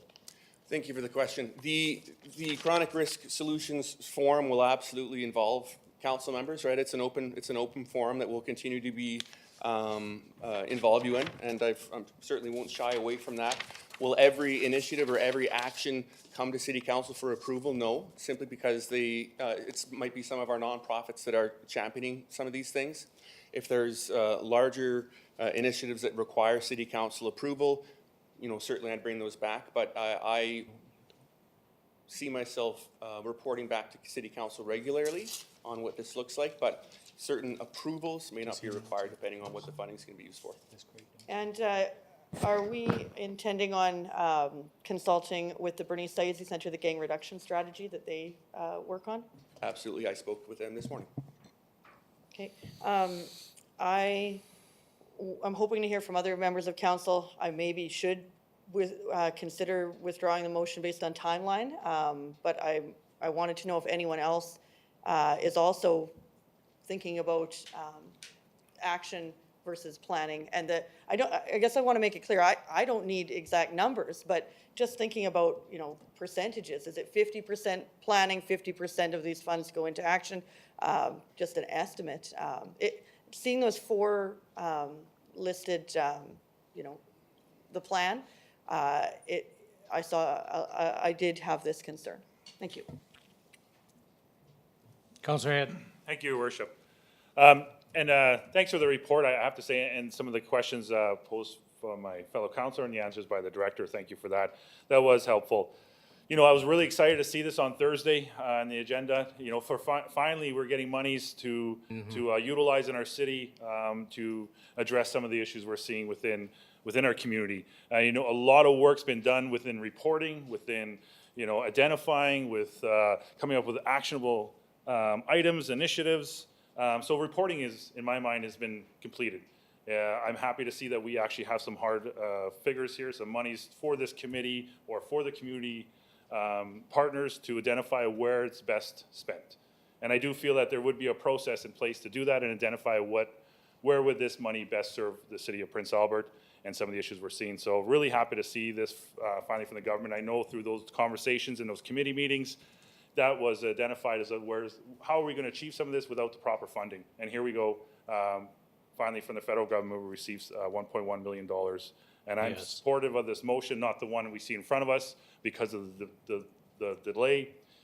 This has been a long time coming, and it's good to see finally trickling into our city. And, you know, monies, and not just a small chunk, but something that we can actually achieve some items with. So I look forward to the work we're going to do together with our community partners, with some of the community groups, and some of the people that are struggling and dealing with this on a day-to-day basis. So thank you for that. I'm supporting the original motion. Councillor Edwards. Yeah, thank you. I'm speaking against this motion that's on the board right now. Obviously, this came forward for a reason, that there's timeframes that we're up against. It's the reason we probably didn't see this at executive committee. And anybody that's ever filled out an application for grants know that there's certain criteria that you have to have when you fill out an application for these sizes of grants. And thankfully, we had the people in place that could fill out these applications, and hopefully we can get a large sum of money to tackle some of the biggest concerns in our community. We need to move forward. We can't delay this anymore. I'm not supporting this. I hope others don't support this motion and we move forward with the original motion. Thank you. I'll prompt the question. No? I withdraw my motion just based on timeline. Councillor Head. I'm going to move our initial motion that, one, that administration be authorized to proceed with the proposal for funding through the Building Safer Communities Fund in the amount of $1,138,482.46 over 4 fiscal years, and two, that the mayor and city clerk be authorized to execute any necessary documents on behalf of the city. Thank you. Seconder. Councillor Edwards. I'll second that, Your Worship. Thank you. Any discussion? I do have some comments. Go ahead. I think I'm going to reserve some of my comments to do with these issues towards the end of the meeting. I won't say it during this because I think it's important to move forward and I don't want to have any concerns left on the table. But it is important that we move forward with this. Number one, my goodness, we need a coordinator working for the city. We absolutely need a coordinator to come together, bring some groups together, gather the information so we can know what's going on in the community. First people that get blamed is city council. Why aren't you dealing with this? Well, now with a coordinator that we intend to hire, we'll know a little bit of what's going on in the community without having to branch out and each one of us talk to this group and then try and relay it into council. So I hope with the person that we may hire comes forward with a report often to city council. Councillor Kilmer. Thank you. I just wanted to take the opportunity to thank the people who have put so much work into this already. Dr. Chad Nelson, who did that report for us, got groups together.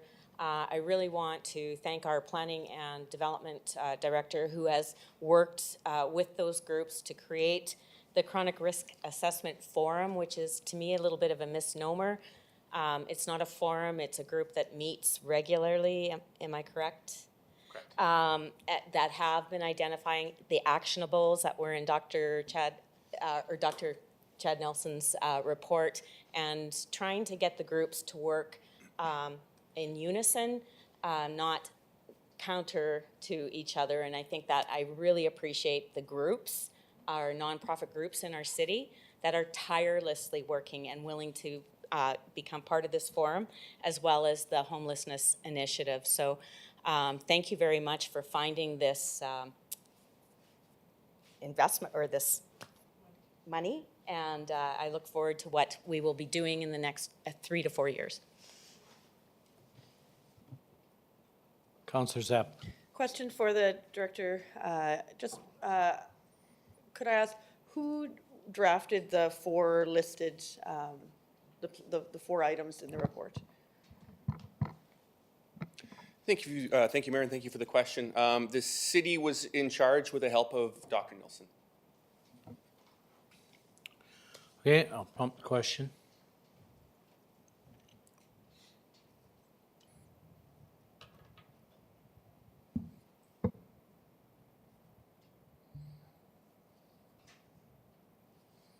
Question's now open and carried.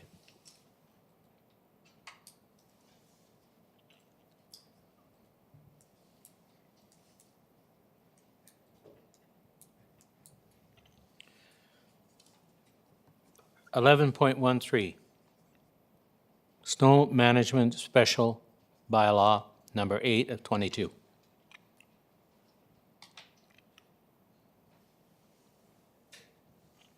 Councillor Kilmer.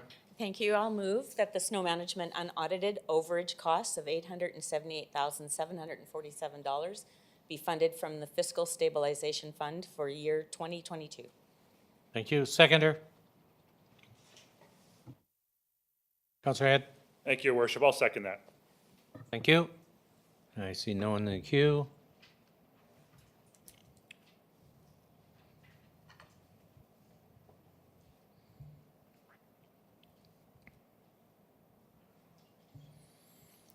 Questions now open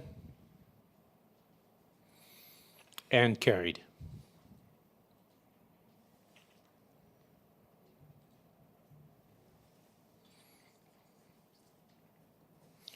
$11.14, year 2022 roadway special tax bylaw number 9.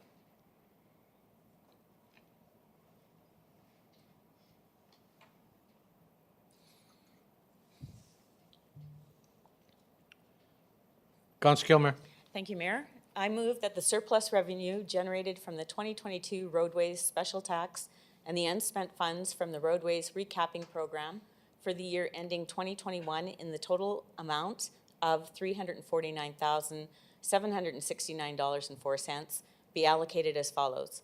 The amount of $274,751.80 be allocated to fund the additional costs spent in the 2022 for the concrete sidewalk, curb, and median rehabilitation program, and that the amount of $75,017.24 be credited to the Capital Works Committed Reserve to fund additional roadways and concrete sidewalk work in 2023. Thank you. Seconder. Thank you, Mr. Mayor. I'll second the motion. I have a question. So this money came out of from the $4 million, I take it. So why are we taking it away from the paving program and putting it all into concrete when for 23 we approved an amount for concrete?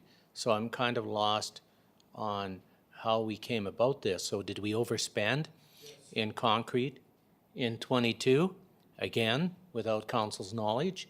And so we're just, this is a correction and not an addition. Am I correct to say that? Director of Public Works.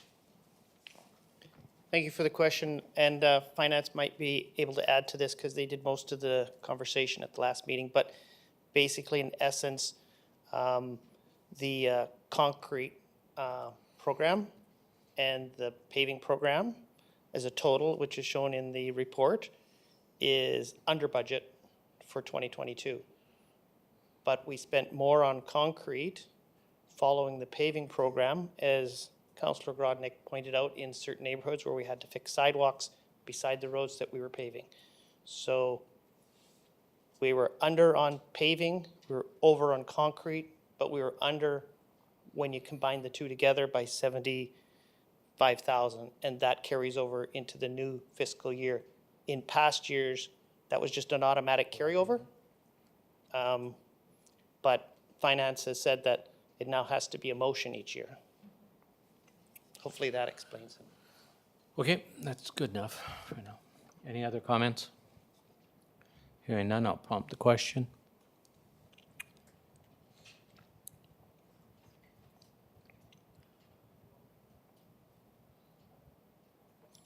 Oop, I'm in the wrong one.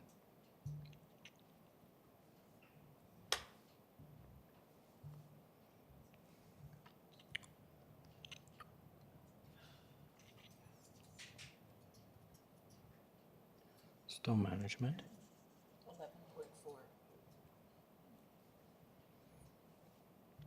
Okay, the vote is now open.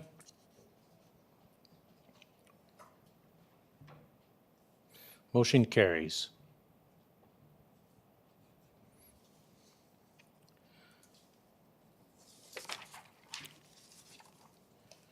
Eleven point five, year 22. Business Improvement District Levy Bylaw number 11.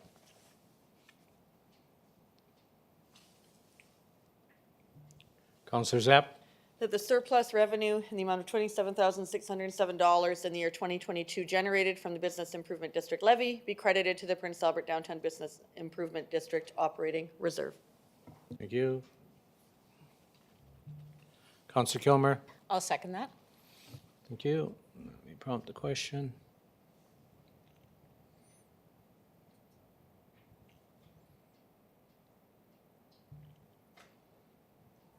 Questions now open.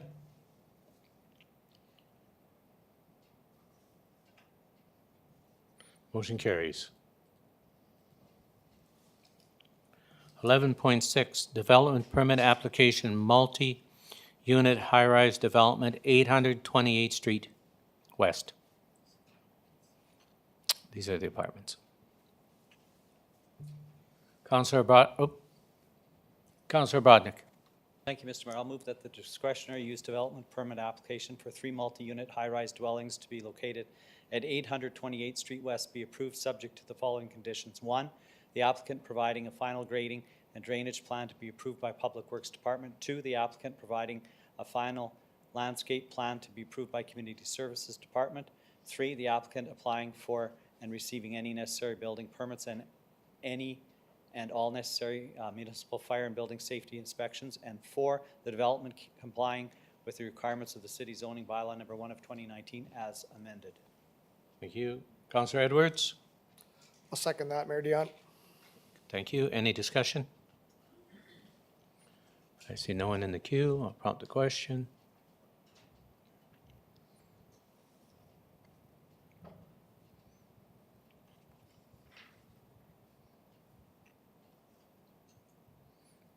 Questions now open.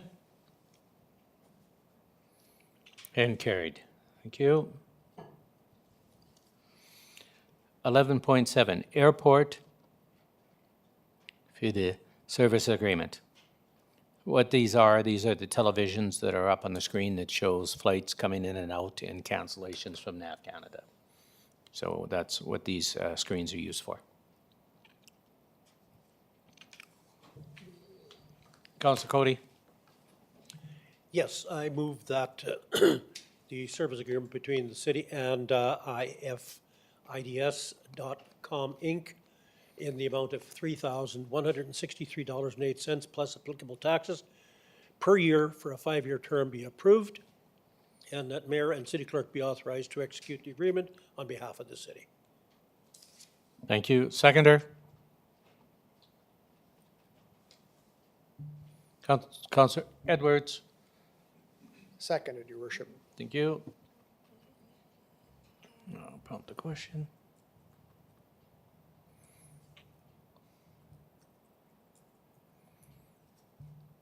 Now open.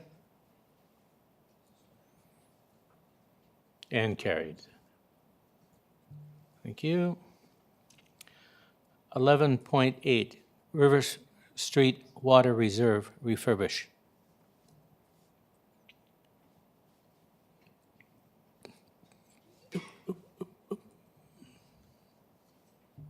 Councillor Kilmer?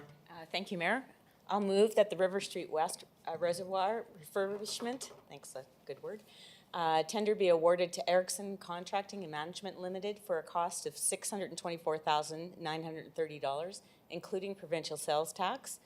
That the manager be authorized to approve additional, or that the city manager, be authorized to approve additional expenditures if required for the River Street West Reservoir refurbishment tender, subject to a maximum of the overall approved utility budget in the amount of $800,000, and that this River Street West Reservoir refurbishment project be approved for a total cost of $721,020, including provincial sales tax, and that the mayor and city clerk be authorized to execute the agreement in any other necessary documents on behalf of the city. Thank you. Councillor Head, Thank you, Your Worship. I'll second the motion, and I have a couple questions. If you fire away. Thank you for that. No surprises in this one. I know we talked about this project in budget and the importance of it.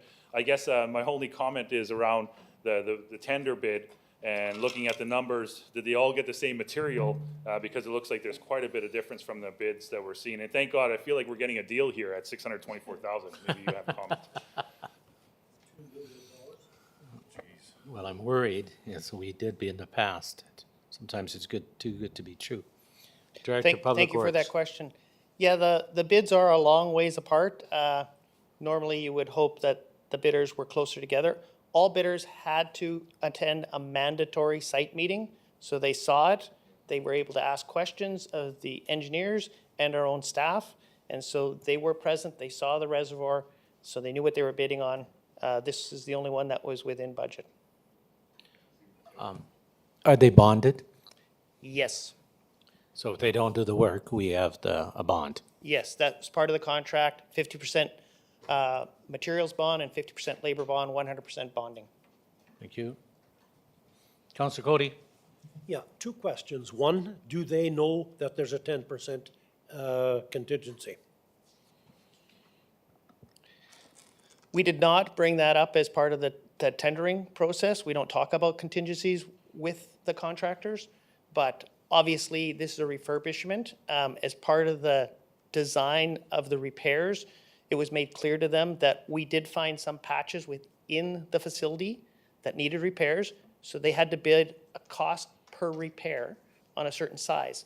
Now, that inspection that we did was 4 years ago, so having some contingency, because if we thought there was 20 repairs, today there could be 40 repairs. So that's why the contingency is there, because if they find more, we have a unit price, so they get a cost per square meter of repairs. So if there's more repairs, they'll be paid for them, but they don't get to decide what the repairs are. Our engineers decide. So if the $1 million contractor had got the bid, you likely wouldn't have put the contingency in. If the $1 million contractor got the bid, his cost per unit was even higher, and so you would even need more contingency, because if we had put 20 in and he finds 40, you have to fix all 40 of them, and the unit price would have been higher. That's why those other ones' prices are so high. Just please don't come back with any additional Well, cost. You know we what? hope not to. This is Yes. astronomical as it is. It is. I know Yes. that we put 400,000 in last year, another 4 this year. We've got 800,000. But we do these things, I guess, because we think there's going to be more repairs necessary. But let's not build a Cadillac. We're not when a going Chevy will looking do. for them. Yes, sir, we're not going looking for them. But as you know in the report, like in 2019, we did spring a leak on that reservoir, and we had to fix it, so. Do I have to prompt the question? I'll just prompt the question and then I just got to go for a minute. No, there's discussion. Oh, there's discussion? Then do you want to? I'm hoping that this isn't off the topic. I think it is, because it has to do with the reservoir. I'm just wondering, the water's going to have to be drained? And would we possibly use the water somewhere? So we won't waste the water. When the day comes to do the draining of the reservoir, that reservoir will be the one that's in service. We will put it through to the system, and when it gets close to the bottom, we'll switch to the other reservoir, and then this reservoir will be shut down, and renovations will start. Thank you. Okay. I'll prompt the question.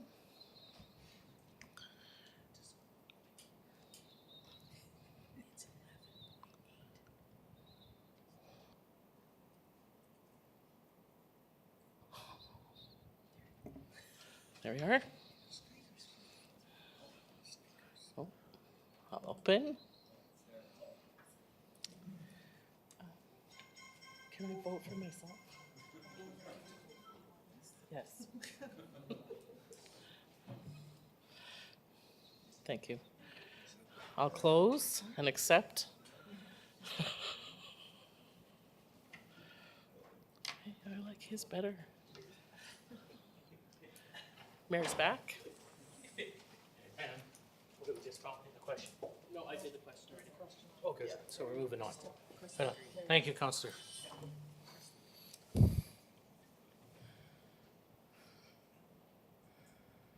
Okay. Moving on to 11.9, metal disposal services.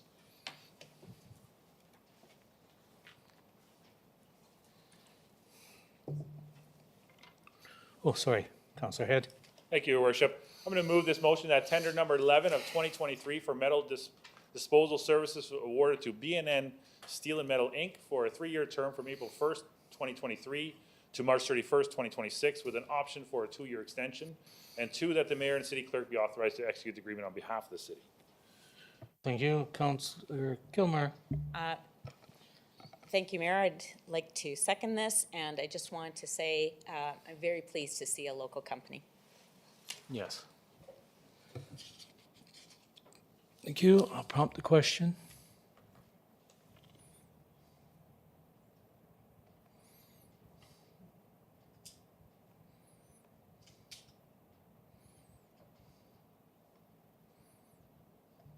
Questions now open. And it carried.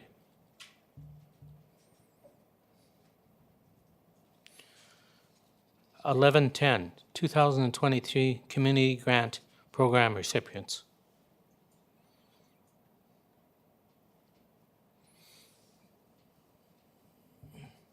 Councillor Bodnick.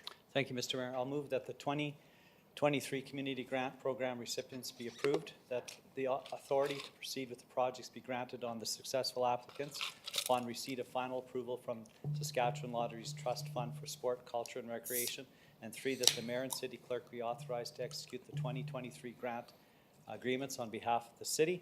And if I have a second, I'll speak on it. Okay. Councillor Miller. I'll second. Back to you, Councillor Bodnick. Thank you, Mr. Mayor. Once again, we went over these at the Community Service Advisory Committee, and all of the community groups that applied and filled out the forms were granted money. I think there were 2 applicants that didn't receive because the applications were incomplete. And so everybody got a piece of the money that's coming from Sask Lotteries. And what's good is what was reported was that next year, because of our census going up 5.1%, it means we're going to have a lot more money next year. And so good. We'll be able to fund more community groups with their programming, summer programming, after-school programming, and all those other neat kind of things that are going on in our community that many people don't know about. But they survive because of this, the $3,000 or the $4,000 or the $5,000 that they get from this program. So it's a good program. Councillor Zepp. Thank you. Question for the director. All the recipients were great to see. I just was wondering, did I read that that this is the first year or one of the first years where we've had art and culture, or we've always had both art, culture, and sport and recreation?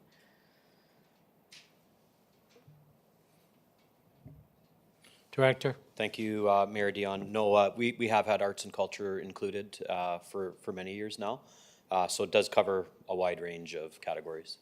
Thank you. And do we, as a city, do anything to, do we advertise that application time is happening for organizations across the city to come, and how do we advertise that? So we start that in the fall.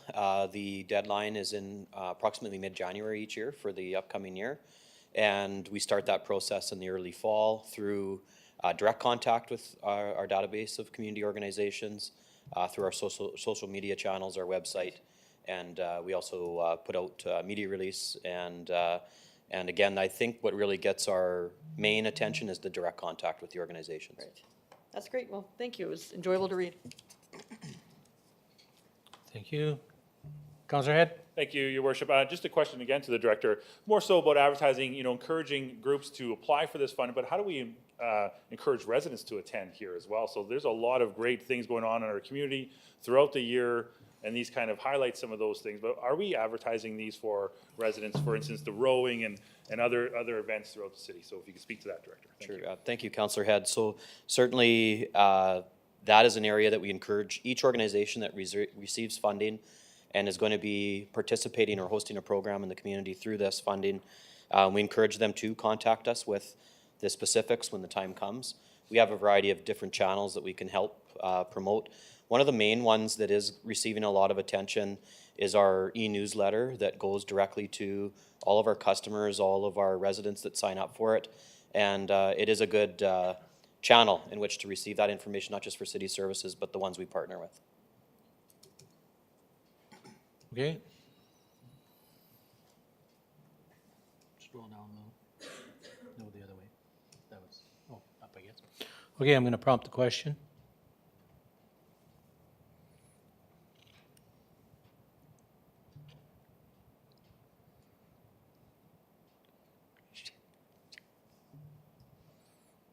I hate this thing some days.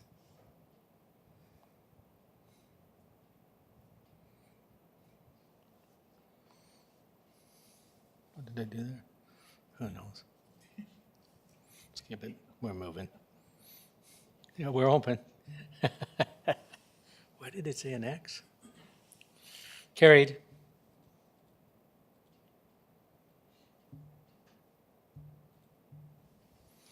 Thank you. 1111, Kinsman Ski and Snowboard Center Operating Agreement.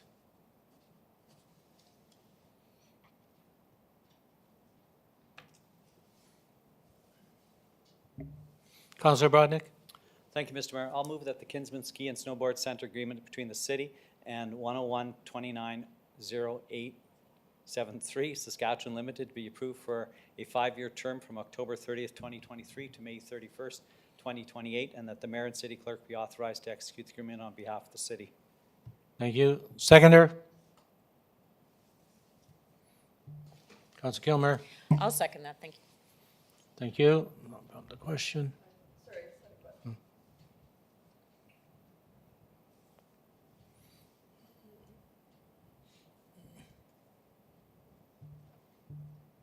Go ahead. A question for the director. Have we done any discussions about having this facility open on New Year's Day? I know we've talked about it in this room before.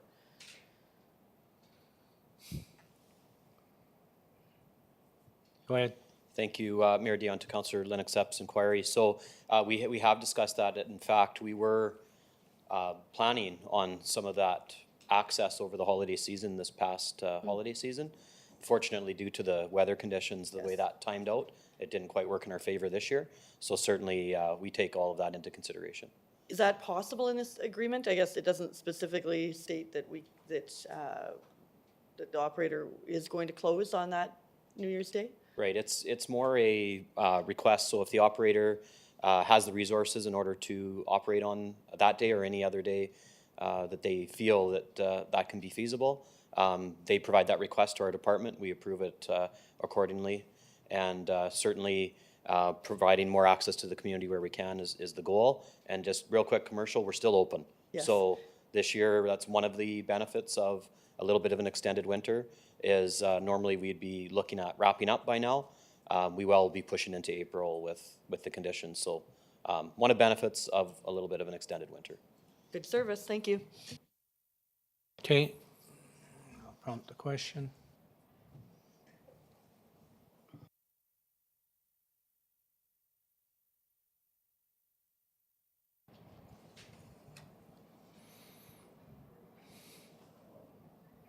Questions now open and carried.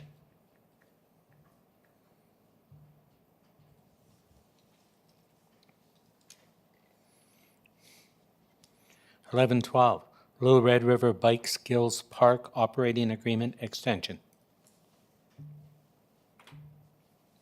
Counselor Zepp. That the Bike Skills Park operating agreement between the city and Rockin' Road Cycling Club, Inc. be extended for a 3-year term from June 1st, 2023 to May 30th, 2026, and that the mayor and city clerk be authorized to execute the agreement on behalf of the city. Thank you. Seconder? Counselor Head. Thank you, Your Worship. I'll second this motion. Thank you. I'll prompt the question.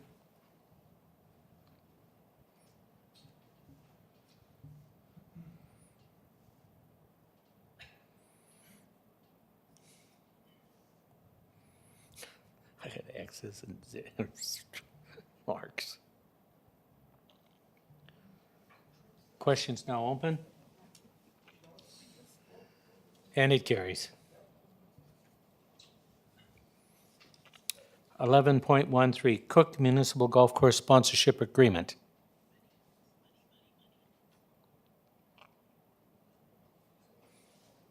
Councilor Brodnick.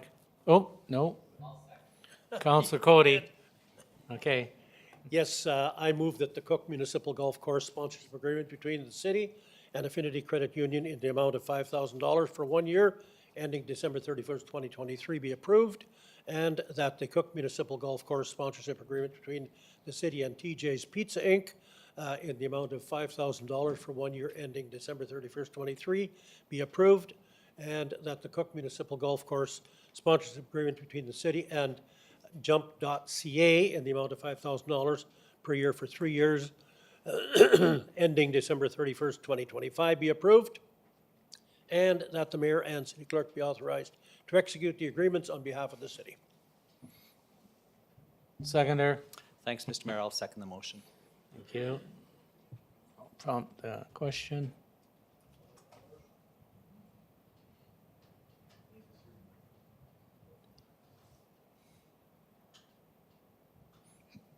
Questions now open.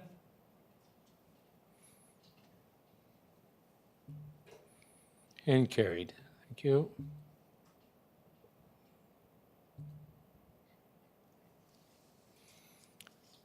$11.14, Alfred Jenkins Fieldhouse Sponsorship Agreement.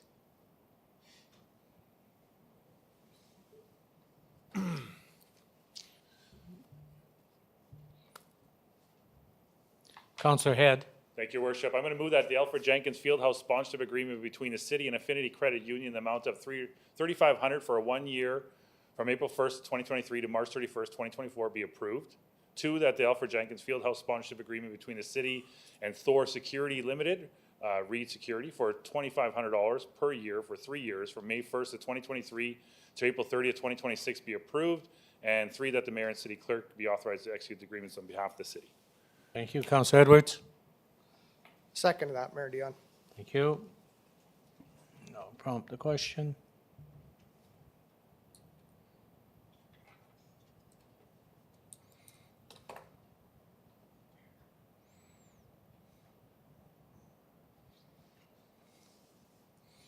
Questions now open. And carried. Thank you. 11.15, Lakeland Ford Park Sponsorship Agreement.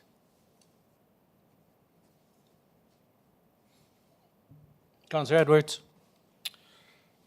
Also move that Lakeland Ford Park naming rights agreement between the city and JD Excavating, Inc. for $1,500 per year for 3 years, and a total of $4,500 in-kind fieldwork from the date of signing the agreement to December 31st, 2025 be approved. 2, that the mayor and city clerk be authorized to execute the agreement on behalf of the city. Seconder. I would like to second it and have a comment. Go ahead, then. It might be because the chair next to me is empty and it's echoing some words of a former counselor that sat there, but the last few. Hypothetical, do you? I know, the last, I just want to mention that the last few motions that we have passed have been great partnerships in our city, and that's what makes our city so great. So thank you to all who do that. Thank you. 11.16, Prince Albert Elks Club. We didn't vote? God, she brings up Ted and it rattles the whole meeting. It disrupts it. It's like he's here.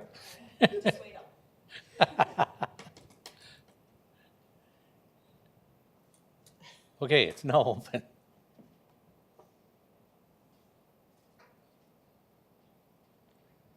And it carries. Thank you. Okay, 11.16, Prince Albert Elk Club.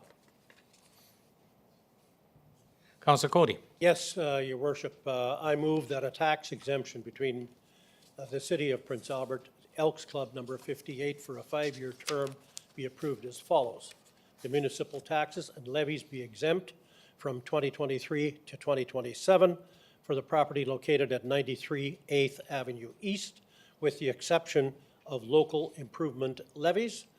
A tax exemption for public and separate school taxes be approved, subject to receiving correspondence from Ministry of Saskatchewan and Prince Albert Catholic School divisions if required, and a donation of $26,000 for the years 2023 to 2027 to be received on or before October 31st each year to be dedicated towards the,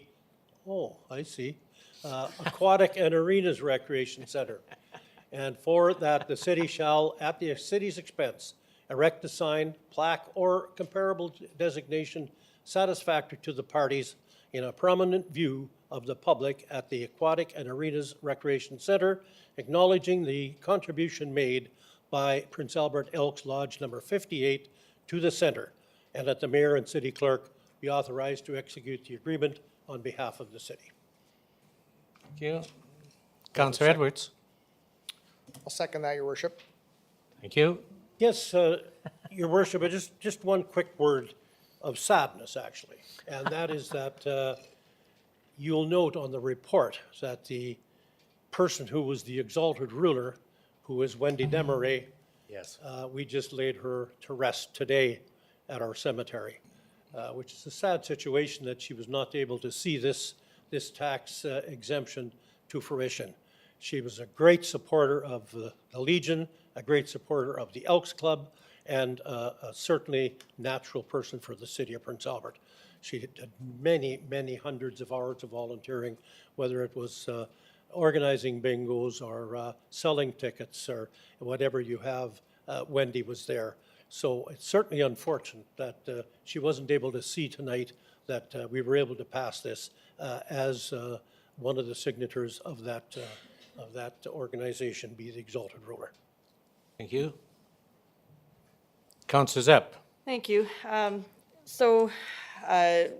No criticism of the Elks Club whatsoever. It's not to do with the Elks Club itself. Just that this is a 5-year proposed term, and of course, donations to the city are always appreciated, I'm sure, and our citizens benefit from that, right? However, my comment is just this is a 5-year term, and at this point, the amount of funds exceeds the assessed taxation for this property. But I don't have a crystal ball. Perhaps it will never. Perhaps assessed taxation will never exceed what this the dollar amount per year is in this agreement. But I can't say what 5 years brings. And we do have a process where we assess property and we then bill for taxation. And so my opinion is to follow that process and provide the taxation. And then organizations that wish to donate sometimes do. Okay. Councillor Edwards. Thank you, Your Worship. I really respect this donation, a donation that far exceeds their taxes. And as far as I know, their building likely isn't going to depreciate anytime soon or increase in value anytime soon. I just would like to take the opportunity to recognize a great organization that sees the value in the new aquatics and arenas project. Really appreciate this. Yes. Thank you. Okay, I'll prompt the question.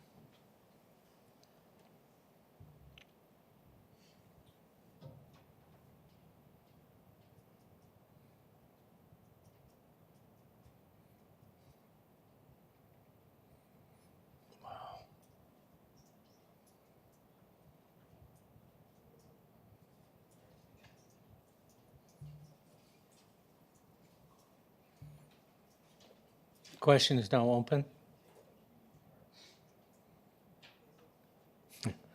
Motion carries 7-1.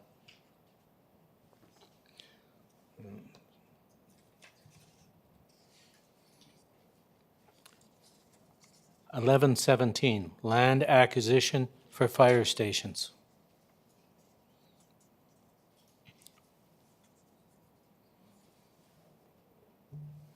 Councillor Brodnick. Thank you. I'll move this motion that that the following city-owned lands, be allocated for a fire station subject to review and approval by administration. The 1,000 block of 28th Street West, including 50% of the easement directly south of this land, and the 1,700 block of 15th Avenue East. Even though you're going to take part of the community garden, I still support it. Well, at night they have nothing to do. They'll come help you weed. Yeah. Yeah. So I have a question, then I'll go to Councilor Head. Councilor Miller. Do we have a document from the chief and the deputy chief signed by the chief and the deputy chief? Every time we talk about the fire stations, we ask them, are we going to have to hire any more men or costs to instruct these stations? And the answer has been no. Could we get that in writing with their signature? So in the future, when we do develop it and they come forward, we have something. Oh, we have a second? Oh, we don't have a seconder. Sorry. Councilor Miller. Oh, turn your light on. Yes, Mayor Dion, and is that thing before budget or after? You're going to ask for that? No, after. How- I won't delay. I don't delay for a letter. Okay, Councilor Zepp. Just a comment that we hire men and women for staffing. Is that for me or the fire chief?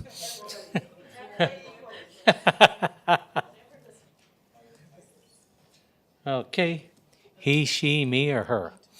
Okay, we need to vote? Okay.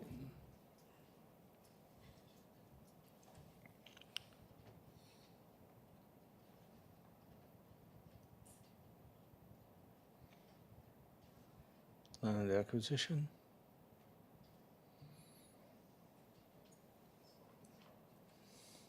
Carried. It didn't work? Sorry. 11.18, Prince Albert Police Service proactive policing strategy costs.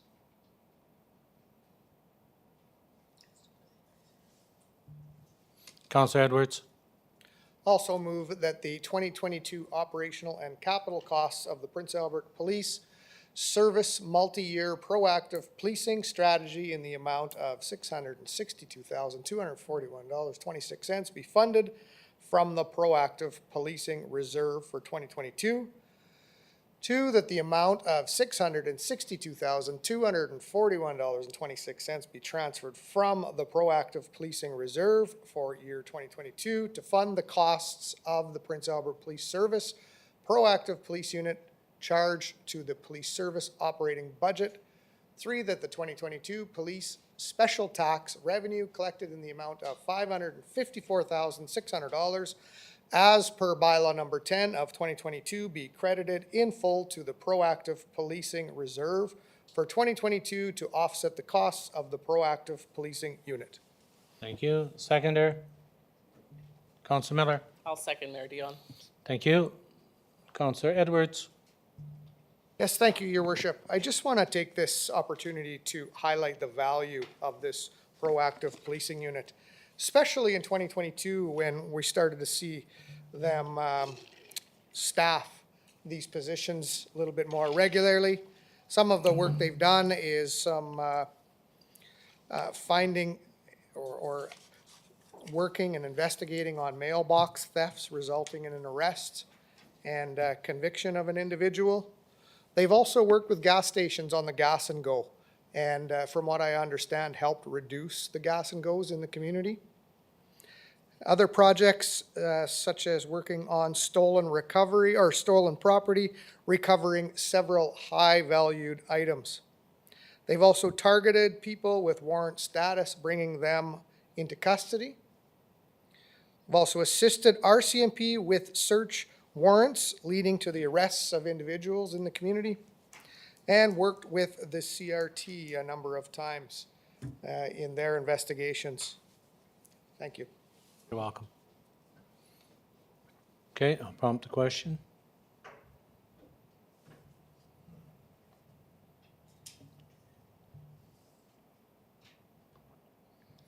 Questions now open. And carried. Thank you. Okay, now we have another item, 11.19, that's the additional item that was placed on your desk, time-sensitive item. It's right up there. Okay. Councilor Kilmer. Thank you. I'd like to move that the supply and delivery of the redundant replacement of Unit F522 be awarded to Engineered Air in the amount of $152,000 plus applicable taxes for a total of $159,600, and that the mayor and city clerk be authorized to execute any applicable documents on behalf of the city. Thank you. Seconder? Councilor Head. Thank you, Your Worship. I'll second this motion, and I have a question, I guess, for administration, if that's okay. Okay, go ahead, sir. So I see the report, and I'm guessing this is to do with safety, but it's saying that we're buying 2 units. Could you speak to that a little bit? And one using would be offline, and also be able to move it to our new facility once we engage in that task, I guess, if you will. But can you speak a little bit about this item, please? Yes, thank you for that question. So this is the rooftop air handling unit for the main front building, the administration, which is this also sludge, because there's the incoming headworks. But anyways, this unit is a rooftop unit. With the future expansion and renovations, this building would still be in use. So this unit will be part of that future. It will not be redundant or replaced at that point in time. Presently, we have 1 unit on this rooftop, and this is the one that we're replacing it. When they tendered it out, we tendered it as if it would be just the 1 unit. And then with further consultation with our design engineers on the future plan, they said it would be better to have not 1 large unit, but 2 small units with equal capacity of the 1 large unit. That way, if you have a failure or a breakdown in the middle of the winter, this other unit can still limp along and you'll still have air handling in that building. Because as you know, anybody who's been there, it's extremely toxic air and you just don't want that building up in your building. So that's what we're doing. Okay, thank you for that. And that's kind of the question, because it does say talk about 2 smaller units. So I just had a question about that building. So we're not getting 2, we're just getting a new machine that will have an ability to kind of turn Correct. half 2 of that. smaller units that equal the 1 large unit that we presently have. Okay, thank you. Thank you, boys, gentlemen. Great conversation. I'll prompt the question. No. Do I do it the same way? No?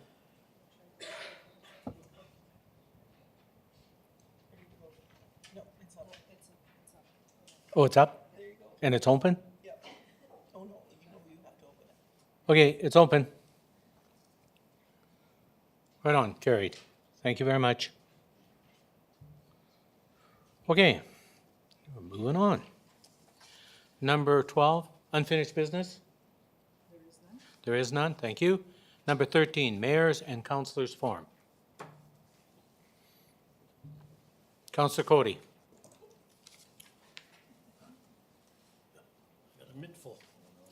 Yeah, I had the opportunity to do quite a number of events in the last several weeks, and all of them very, very important, I must say. The first one was the induction of Nicole Rancourt into the Women's Hall of Fame. I think you were there, and Yes. I think you were there as well. And were you, no, I think maybe the 3 of us, yeah. Anyway, that was great, great to see us there. Yeah, Nicole, I think well-deserved lady to have this award presented to her. She's done a lot of volunteer work in the community. She was a former member of the legislature. She was, she works in mental health, does all a measure of those kinds of things which are very, very important to our community. So big congratulations to Nicole for receiving the Women's Hall of Fame Award. The next one is for Don Moriarty.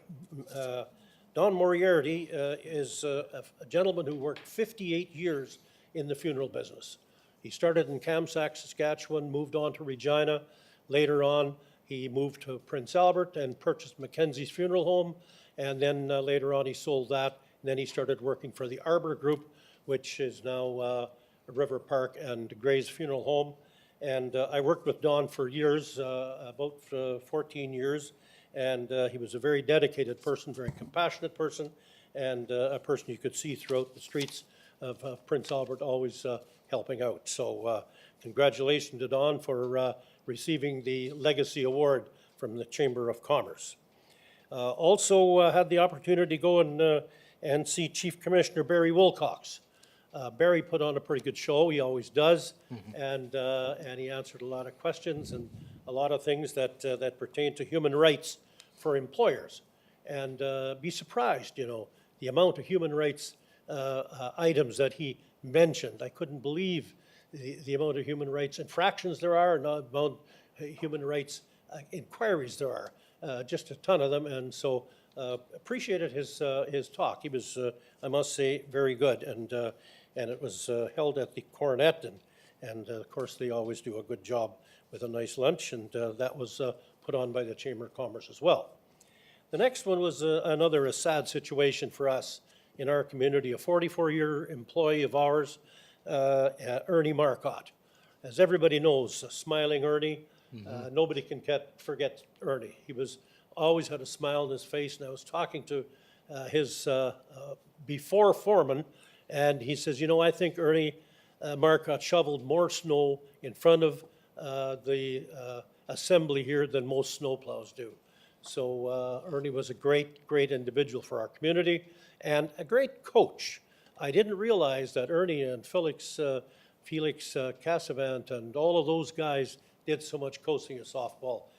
Tremendous individual, very big loss for our community, and I understand we lost another person today. I won't talk about that until such time as it's official. So anyway, thank you very much, Your Worship. You're welcome. Councilor Miller. Thank you, Mayor Dion. On behalf of City Council, I was honored to bring the Citizen of the Year award to Marie Mathers-Ross and the Award of Merit. And also the Legion put on a supper for Marie, and there was over 100 people there, and it was a great roast beef supper. I haven't had roast beef in a little while. My husband has gout, so chicken and turkey is fine, but a nice slice of roast beef is really good. And it was very tasty on Saturday afternoon. Okay, Councilor Kilmer. Thank you very much. I had the honor this past weekend to present some medals at Hoopla, and I just want to mention some information about Hoopla and what it brought to our city. It was hosted by the North Central District. Hoopla is the Saskatchewan High School Athletics Basketball Championship. It hasn't been held in 1,400 or so days, so Prince Albert had the honor of hosting it now. Over 800 athletes and their families from 48 different schools, representing 10 different categories across our province, came to Prince Albert. You could not find a place to park, place to eat.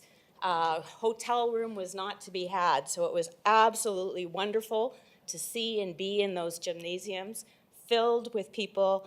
I'm sure they shut off the lights at some of the towns, and half the stands were cheering for the one team, the other, and it was fantastic. I want to make sure and say thank you to Sask Rivers, Carleton, the Prince Albert Separate System, St. Mary, and Sask Polytech. Their facilities were first class, and again, it speaks to when you build it, they will come. Our school divisions have impeccable buildings and take care of them. Amazing.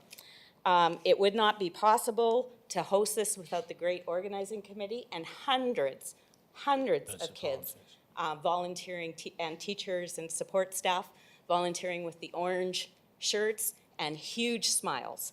Not one looked tired by Saturday night. I also want to say thank you. It would not have been possible for not our business community who donate so much to allow the schools to host. And finally, I want to congratulate our 4 local teams.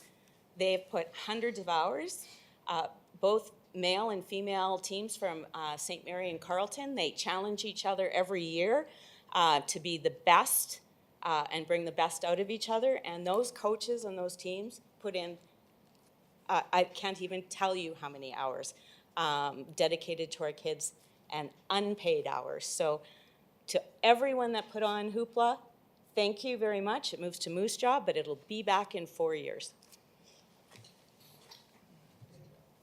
Councillor Brodnick.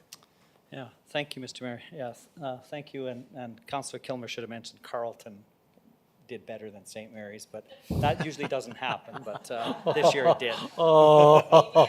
They did. I think the girls won consolation and the boys were fifth.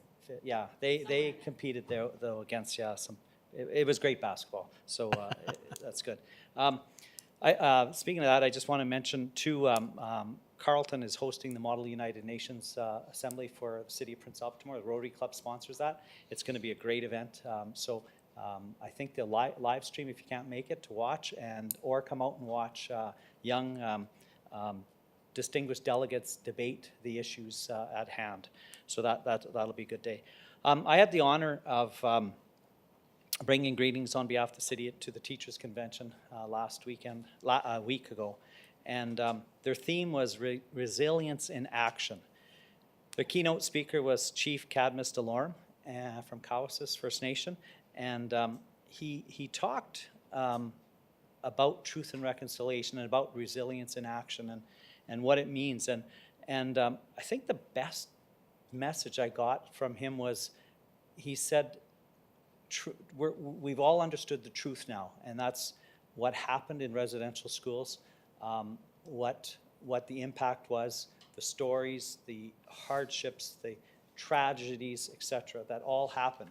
And that's the truth part. And I always thought, how are we going to get to the reconciliation? And he said, it's very simple. He said, all we have to do, he said, as a First Nation man, he said, I accept that there's a different worldview than First Nations. He said, that's the European worldview. And he said, that's all we ask, is that non-First Nations people accept and realize that there is a First Nations worldview, and that it's different than the European, and sometimes it's the same, but it's quite often. He said, that's how we're going to get to reconciliation, if we come to that understanding. And I thought, that is so simple. Simple little statement. Very simple words, but yet there's still a lot of resistance to it. The day was filled with teachers learning the First Nation worldview, and through cultural activities, etc. It was a fantastic day. It was a great day, and anytime you get a whole bunch of teachers together, it is a great day. So I was thrilled to be there to bring greetings on behalf of the city. And anyways, that was good. Next, I want to just talk about, once again, Call to Action 87, which, remember, we call all levels of government to provide public education that tells the national story of Aboriginal athletes in history. And today, I want to talk about a guy by the name of David Georges Grey Eyes Steele from Muskeg Lake Cree Nation. If you ever go to Muskeg Lake Cree Nation, they have the best website to learn about their citizens from Muskeg Lake. And I go there often and read of different First Nations people and their contributions to society. And I found this one. He was, Mr. Grey Eyes Steele was an Indigenous hero, Canadian war hero, athlete, farmer, and public servant. He was born in Muskeg Cree Nation, studied agriculture at the LeBret Industrial School. He played multiple sports, but was particularly successful in soccer. He was a member of the Saskatchewan All-Star team 3 times and competed internationally. From a military perspective, his 2 brothers, his sister, and Mr. Gray, I still enlisted in the Canadian Army during World War II. They were present at the Italian campaign. So if we know the Italian campaign, that was Ortona, which was a bloodbath. Mr. Laird was there at Ortona as well. He also served at the Battle of Rimini in 1944, and then after the victory in Europe, he served as with the Royal Winnipeg Rifles during the occupation of Germany. On his return to Canada, he married and became chief of the Muskeg Lake Cree Nation. He joined the Indian Affairs branch of the Department of Citizenship and Immigration, and eventually became the first Indigenous person named as a regional director with this service. He's named as a member of the Order of Canada and honored in the Saskatchewan Sports Hall of Fame for soccer, and that occurred both in 1977. He also received the Saskatchewan Order of Merit in 1993 and was an inaugural inductee in the Saskatchewan First Nation Sports Hall of Fame in 1994. So a great man from Muskeg Lake Cree Nation. Thank you. You're welcome. Councillor Edwards. Thanks, Mayor Dion. I just want to take some time to talk about, well, tonight we voted on the Building Safer Communities grant. That's going to lead to some positive talk, hopefully some positive results in the community. But it's not the answer of all answers. And I really want to focus on that this is a start, but people can't rely on the community to solve, the city to solve all the issues. And this is federal money. I understand that we're going after federal money, which is great. Certainly think they share a responsibility and can help out. But it's also, I hope the province doesn't take the gas away. I hope the provincial government recognizes that we need their assistance still. It's very important that they just don't say it's on you now. It's on you, city. You got the money, because that's not what's going to happen. There's many things that the provincial government are in control of. The Mental Health Act, for one. And there's so many valuable tools in the Mental Health Act that I don't think that we're utilizing to the fullest. I think that we can utilize it better. Simple things, not simple maybe, but there are things like it's what's called community treatment orders is an example of the Mental Health Services Act. Can act in a way to have people removed from the street who are a harm to society or themselves. Now I bring this up because right now we're going to see shelters closing here at the end of April. I think the Moose Lodge is closing as well. And people around the community are talking about, the addictions that are occurring in the city. And with that comes some of the disturbances, whether that be people walking down Central Avenue, pounding on glass, breaking glass, yelling and screaming at the top of their lungs. It becomes a disturbance. And people are talking about it in our community. And I just want to remind the provincial government that this is under the Mental Health Services Act. A lot of this can be handled. We have mental health centers that can hold people for days and can access people or assess people's safety. But the difficulty we see today is the shortage of beds where we're going to place some of these people. And that's a concern. It's a concern all over Saskatchewan. I think the provincial government committed to 150 beds in the province. We see, I think our last calculation of homelessness in our city is approaching 100 alone. And these people need help. And 150 or 100 beds might not cut it. And the investment needs to be there. I fully believe that we need to invest in some beds to help the people struggling with addictions and mental health across the province. Unfortunately, many people on the streets have severe addictions to substances that take people out of their right mind. Again, often causing the disturbances, yelling and screaming, harming businesses. There are policies in the Mental Health Act that can help manage people who need to help or who need help, but the main issue, again, is the lack of beds. Often, our doctors see the issues, but they're hesitant. They're hesitant to use the Mental Health Act due to the shortage of beds. There are treatment centers on First Nations. There are some centers that are opening. I'm hopeful that our provincial government can look at that partnership and help move some of the people off of the street into the treatment centers that are available, if they're available. I don't know the beds that are available on the First Nations. Another thing that the province needs to look at is, and they're already utilizing this, there's what's called Addictions Court, right now located in Regina. Well, an addiction court allows people to be sentenced to treatment rather than jail.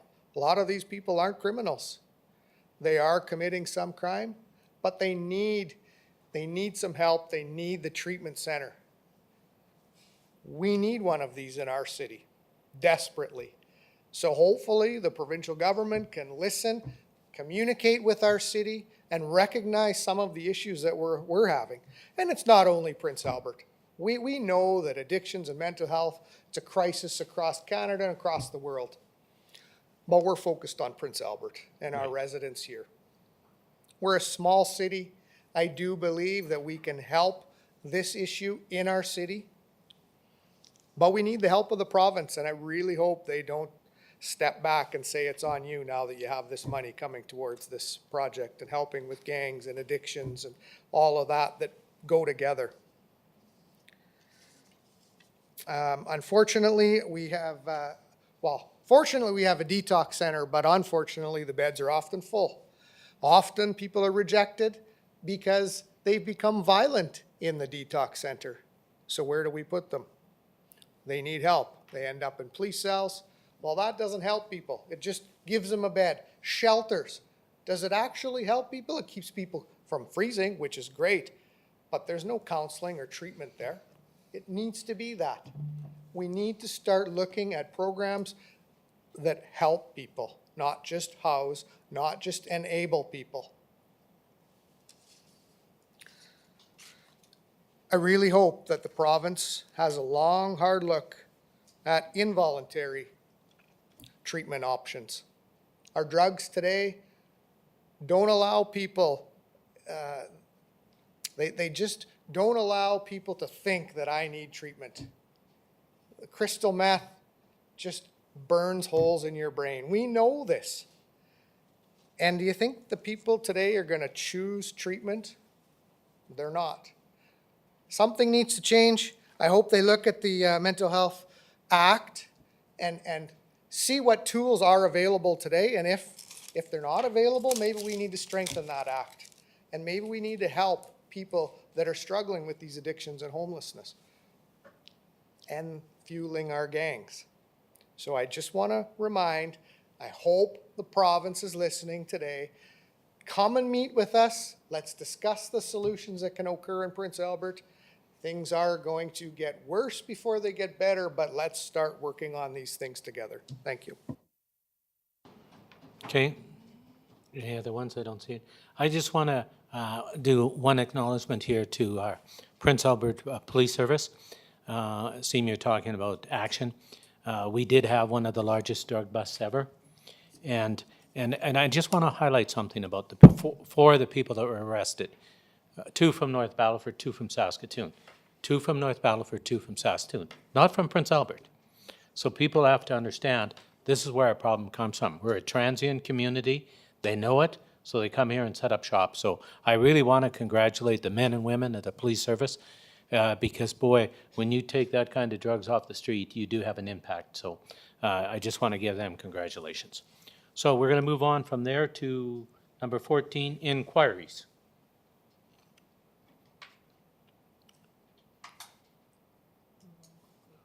Oh, good. Well, all our inquiries were the same as, well, when's the snow gonna melt? We're just hopeful. Okay, number 15, inquiry responses, 15.1, March 6th.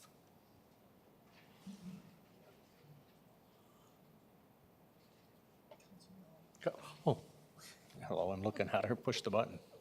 Councilor Miller, Thanks, Mayor. I'll receive and file. thank you. Seconder?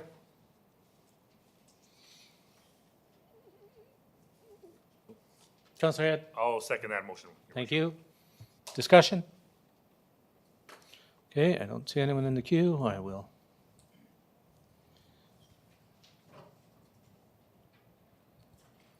Okay, inquiry responses is now open. Carried. Thank you. Inquiries, notice of motions? Councilor Brodnick? Thank you, Mr. Mayor. I have one.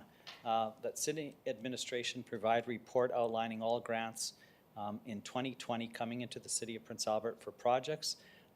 This report should include money from provincial, federal governments, businesses, corporations, and individuals. And it's just, again, to give an example to the residents of how many different partnerships the city has to get projects completed, and to give an accurate reflection of how much federal and provincial money are coming into the city. So thank you. You're welcome. Okay, and moving on to motions, we have none. Public forum, we have no one registered. Councilor Kilmer? I move to adjourn. Seconder? Councilor Head, all in favor? We're adjourned.